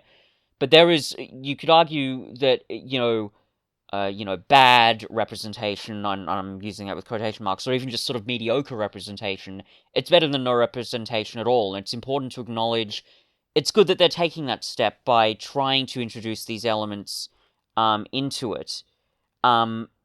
So again, it's kind of I have sort of mixed feelings on this, because on one hand, yeah, it's handled badly, the romance in itself. Even if they tried to bring it all together, it still would have frustrated us in the ways that we have said. Yeah. but it's still really frustrating that they didn't even have the gumption to stick by those principles. Like, we were so convinced they were going to have, like, a Dr. Nyaz either kissing or having some sort of profession of love for each other. Like, at least stick with your convictions, and at least try to make this progressive element come together in the end. It's the thing Again, where, like, what they have done is cowardly and stupid. Yeah, we were upset at the setup because of what narratively should happen next, but the setup is there, and nothing we can do about that. So not having the payoff is more unsatisfying than just including the thing that we don't think is very good. It's another reason why I'm like, if the flux is unresolved. No, division is unresolved. The Timeless Child is unresolved. I would rather have an ending to those arcs than nothing at all, because at the very least, if you have an ending, you have a reason for introducing them in the first place. Yeah, they mean something. It shows that Chibnall, again, he's a chronic committophobe when it comes to his storytelling, and he just. But this is probably one of the most frustrating parts of it, and I do empathize quite a bit with Sam here, because again, regardless of how sloppily this was handled, if they did have a come together where the romance subplot was tied up properly, that would have been at least some form of representation. And I do empathize with Sam being frustrated that, again, like, it's good they didn't have a bury your gaze thing, but the fact that they just didn't bother to really... They didn't even really address it at all in this episode. Again, if you did not watch the previous seasons, you wouldn't know there was a romantic subplot. Yeah, exactly. So the fact that they didn't have the courage to stick with their convictions, and that Chibnall didn't want to say, okay, well, I'm going down this progressive bent, I should stick with it, is really frustrating. And by the way, this also gets to something that I've said before. If you look at the, sort of the politics of Chibnall era Who, and really scrutinize it beyond a surface level, it's a weirdly kind of conservative era of Doctor Who. Yeah. The Doctor does some really shitty, strange things, which makes the... And again, maybe I'm not the best authority on this, because there's obviously just a gap of lived experience here, but, like, there's something frustratingly sort of faux progressive that's happening with Doctor Who and Chibnall's era, and that's encapsulated with this moment. Oh, absolutely. The fact that they're teasing us with this romantic subplot, and they don't have the courage to actually stick to their convictions. So it's another example of the show throwing in something that makes them appear progressive, just to earn brownie points, despite not doing anything with it. Because it happened in Can You Hear Me? There's a whole character whose main reason to be there is I'm suffering from depression, but they don't do anything with that character for the entire 50-minute runtime. Same thing with this. We've had our, I believe, apart from Jack, who isn't technically a proper companion anyway, we've had our first... No, Bill. Bill was also a lesbian. But we've had one of our first LGBT companions. And they haven't done anything with that side of the character. They've just thrown it in there, had it be... Exactly. Have her had this... The slimmest and vaguest possible relationship with the Doctor, just to make sure everyone knows, LGBT, right here. Despite to make this era appear socially conscious and progressive, despite the fact that we've been given a Doctor that is pro-capitalism and has, done awful things throughout the era, namely send a master of color to a Nazi prisoner of war camp using the words, now they'll see the real you. Christ. Well, I don't, and again, I'd have to go back and watch, like, Rosa again, but I even remember that last bit where she says, see guys, don't worry, she had a rock named after her in space. See, I think that's a different... I think you're reading into that slightly too much. Yeah, that's true, yeah. Again, it's been a while since I've seen it. I could be misremembering, but again, the point is, maybe it's possible that when we watch that back, it might be going, huh? See? Yeah, we think black people are good. Like, it's... Again, and I know we've said it over and over again, but we're gonna keep saying it, this just puts the lie to the fact that people think, oh, Doctor Who's gone woke, and it's only gone woke in the last few years. Well, apart from the fact that that's basically just not true, because as we've said, it's, regardless of how poorly some ethical elements of the classic series in particular have aged, it's always had a broadly progressive bent to it. Apart from that, like the Chibnall era can't even get those progressive elements right. So don't tell me Exactly, that yeah. this is the most progressive era. That's I just have that's not true. I have a problem with socio-political stuff being thrown into these episodes when they're not handled right, or when they're not integrated with the story in a way that justifies them being there. Because if they're not justified by being there in the story, then you've just put them in there for brownie points, and that's not the same thing as of course. That's not the same thing as being progressive or having a social consciousness about current political issues. That's just being we've heard people talking about how we've heard people saying there's been a recent swell in people recognizing LGBTQ rights, and finally, there's been marches and votes to give them to let them legally marry. We should probably take a side, right? Let's make our character gay and then do nothing with it. Yeah, exactly. And also, on top of that, let's have that be one of the only defining elements of her character. And there being nothing despite that. Whereas when we look at Bill in the previous season, she was lesbian, but she also had so many things going on despite that. She was a well-rounded, complete character who was also gay. Like, that was just a thing about her that made up was one of many things that made her who she was. With Yaz, she's gay, and she's there. Yeah, and because you've said, she's kind of I'm not sure if you go so far as to say she's a blank slate, but she doesn't have a lot of defining characteristics. Who is she really? So again, as you say, it's just there. And as I sort of said before about some of the other elements in Chibnall's writing, it's box ticking. Yeah, it's basically saying, oh, okay, we need to put something progressive here. Gay character, tick box. Don't worry, guys. No, don't question it. It's just there, and we're not gonna explore it properly. It's just there. We're progressive. That's fine. And it's just painful. Meanwhile, let's have the Doctor visit a place that is a direct parallel to Amazon, and not have her be outraged at condemn the working the big conditions. Bad corporation. Yeah. Let's have this famously anti-capitalist character be a massive shill for this mega corporation for corporate interest. Yeah, exactly. So again, these are those sort of dumb arguments of, oh, it's too progressive. It just falls apart with the barest level of scrutiny. And here's the thing that I'd wondered when I was going to bring this up. I don't know. Yeah, you certainly wouldn't say that this is the most conservative era of Doctor Who ever, because again, there have been some very ethically sketchy things that have cropped up in Doctor Who, in particular the classic series. And as I've said before, we need to be honest about how shitty those were. But one thing that I think I said to you privately was, for me, it feels like the most conservative era of Doctor Who in ratio to the time it was made. Absolutely. And what I mean by that is, yes, really ethically shitty things have happened in classic era Who, and you could argue that even if they didn't know any better, that's still not a great excuse. And again, if that's your argument, fair enough. But it doesn't make it excusable, but it's kind of more sort of understandable. And that a lot of these issues weren't understood as well as they should have been, or as well as they are today. So, what's Chibnall's excuse? You know what I mean? Yeah. That just, yeah.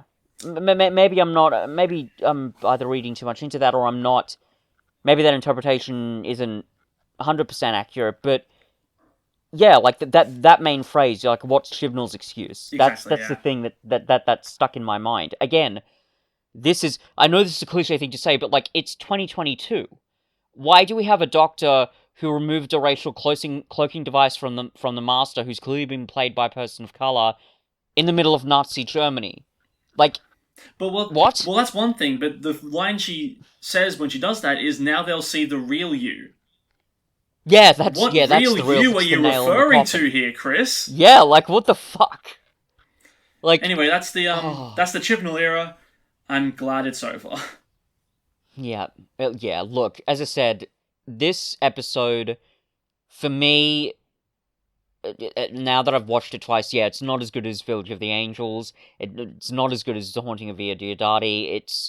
It's the best Chibnall era episode that Chibnall has ever written, and I'm glad that's true. But this, even at his best, it shows why, again, even though I don't have any personal problems with the man, he should not have been the showrunner of Doctor Who. He is not equipped to do that. And I think that his era is probably going to go down as, I'd say almost certainly the worst revival era. Mm-hmm. And I don't think, and that element is only going to become more true as time goes on. His era is not going to age well. Given how much you dislike Moffat, that's saying something. That's big of you. Yeah.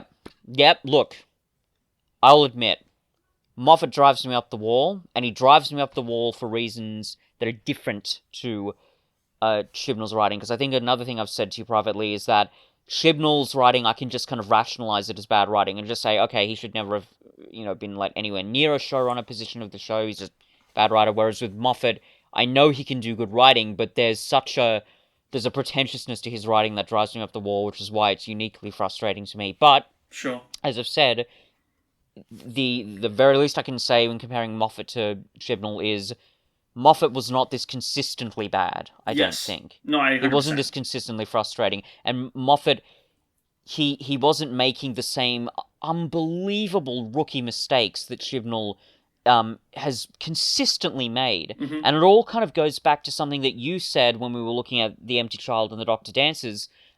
Whatever your criticisms about Moffat are, it's clear he really cares about the show. He's clearly a big fan, and he understands who these characters are.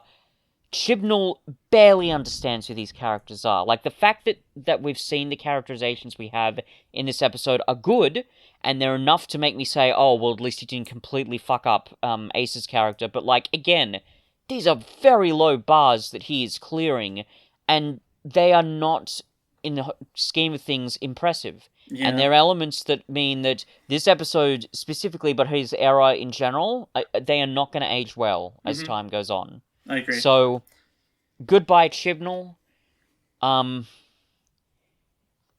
You wrote stuff, but we're frankly glad the era is over. How are you gonna score Power of the Doctor? All right, we have to score the thing. Yeah, okay.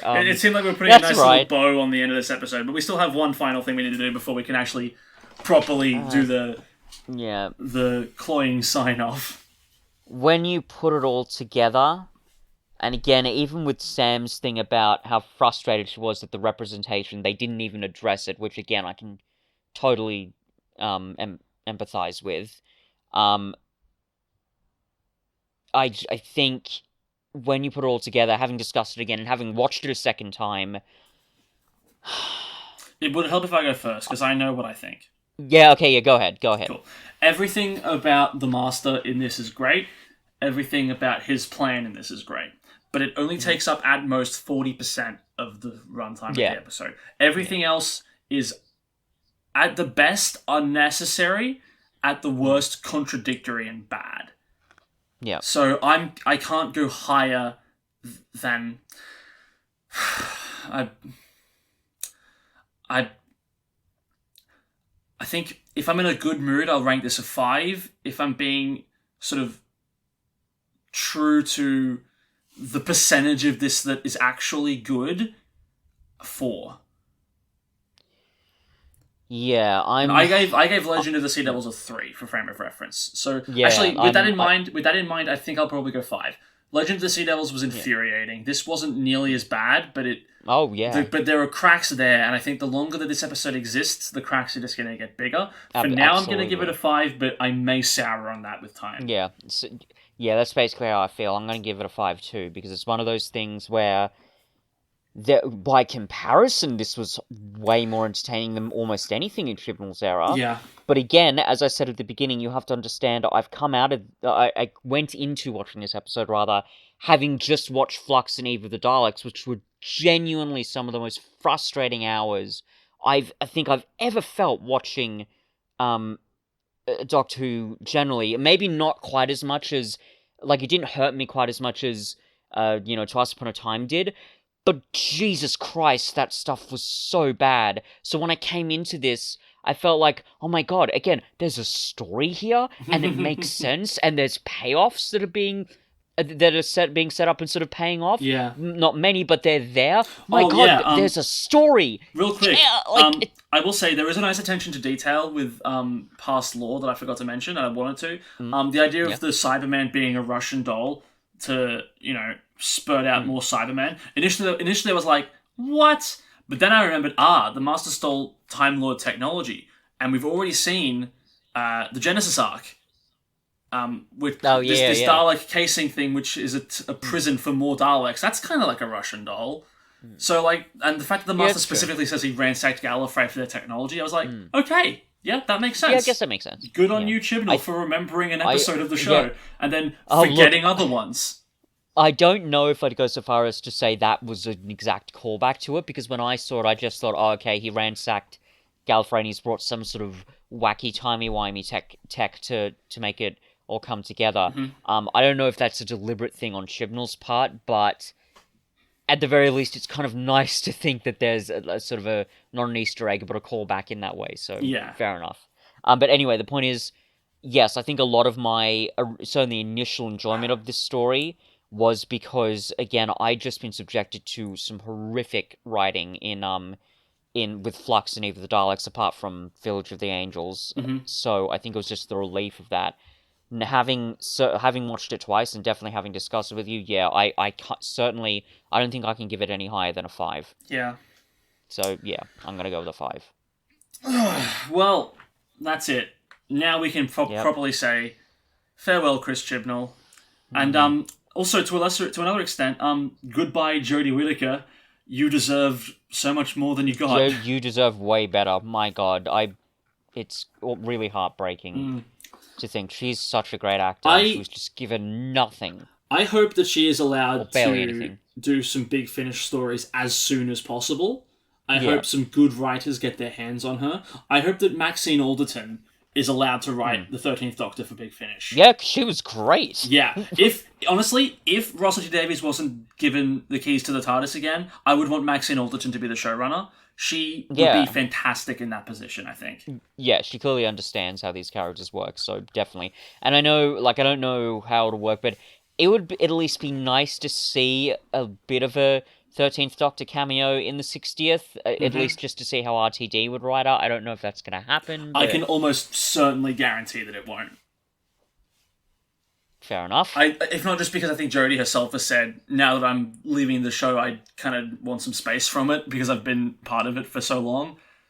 Yeah. Like a similar approach to Tom Baker in the 20th. Yeah, fair honestly, enough. To a bigger extent, because Tom Baker had 2 years off in between, whereas this is like the next thing that the show does. Yeah.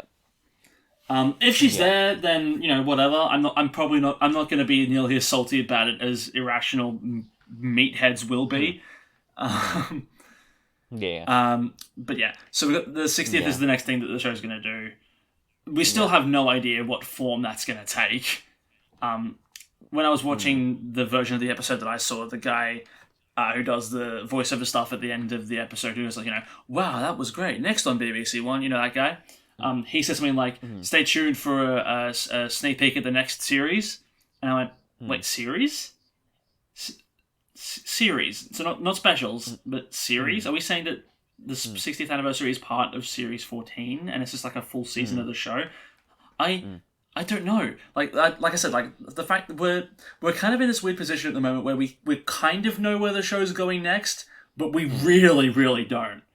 Yeah, there's easily be like a bigger picture that we're obviously missing. Yeah, and honestly, for the first time in a long time, I'm really looking forward to the future of this show again. Yeah, same. Absolutely. If not just because we've been teased the mystery, and the mystery itself doesn't make me want to pull my hair out. The thought of getting more Timeless Child stuff was the most infuriating part of this last part of this era. Watching Flux and watching these specials, the idea that they might do more weird stuff with the canon with Timeless Child was making me really, really tense. But I have faith that Russell Davies is just going to ignore all of that and do his own thing. Yeah, same. And I really want to see what that's going to be. Like I said before, I don't think Russell Davies would have taken the position if he didn't have ideas. And we've seen his ideas pay off big. Yeah, he's certainly my favourite I mean, there've only been three, but definitely my favorite showrunner of the revival era. I think there's a lot of potential, and basically, I think the future is bright. Me too. Well, we've been recording for almost 2 hours and 20 minutes. Mm-hmm. It is by a wide margin our longest recording session ever. Somehow not terribly surprising, but there you This are. one episode lasted about as long as one of our regular recording sessions when we do 2 episodes in one go. Yep, Since and longer than the special itself. Yep, by almost an hour. Join us next week for the promised episode that we were meant to give you 2 weeks ago. It's The Chase, a First Doctor story. Sam Sweeting's on it. It's an insane discussion about an insane episode. I know we teased that a while back, but we finally get to give it to you next week. Look forward to that. If you've seen the episode, you know why. Yeah, boy howdy. It's nutty. Until then, I'm Alex. I'm Fitz. And it's over. It's finally It's over. all over. Ho hum.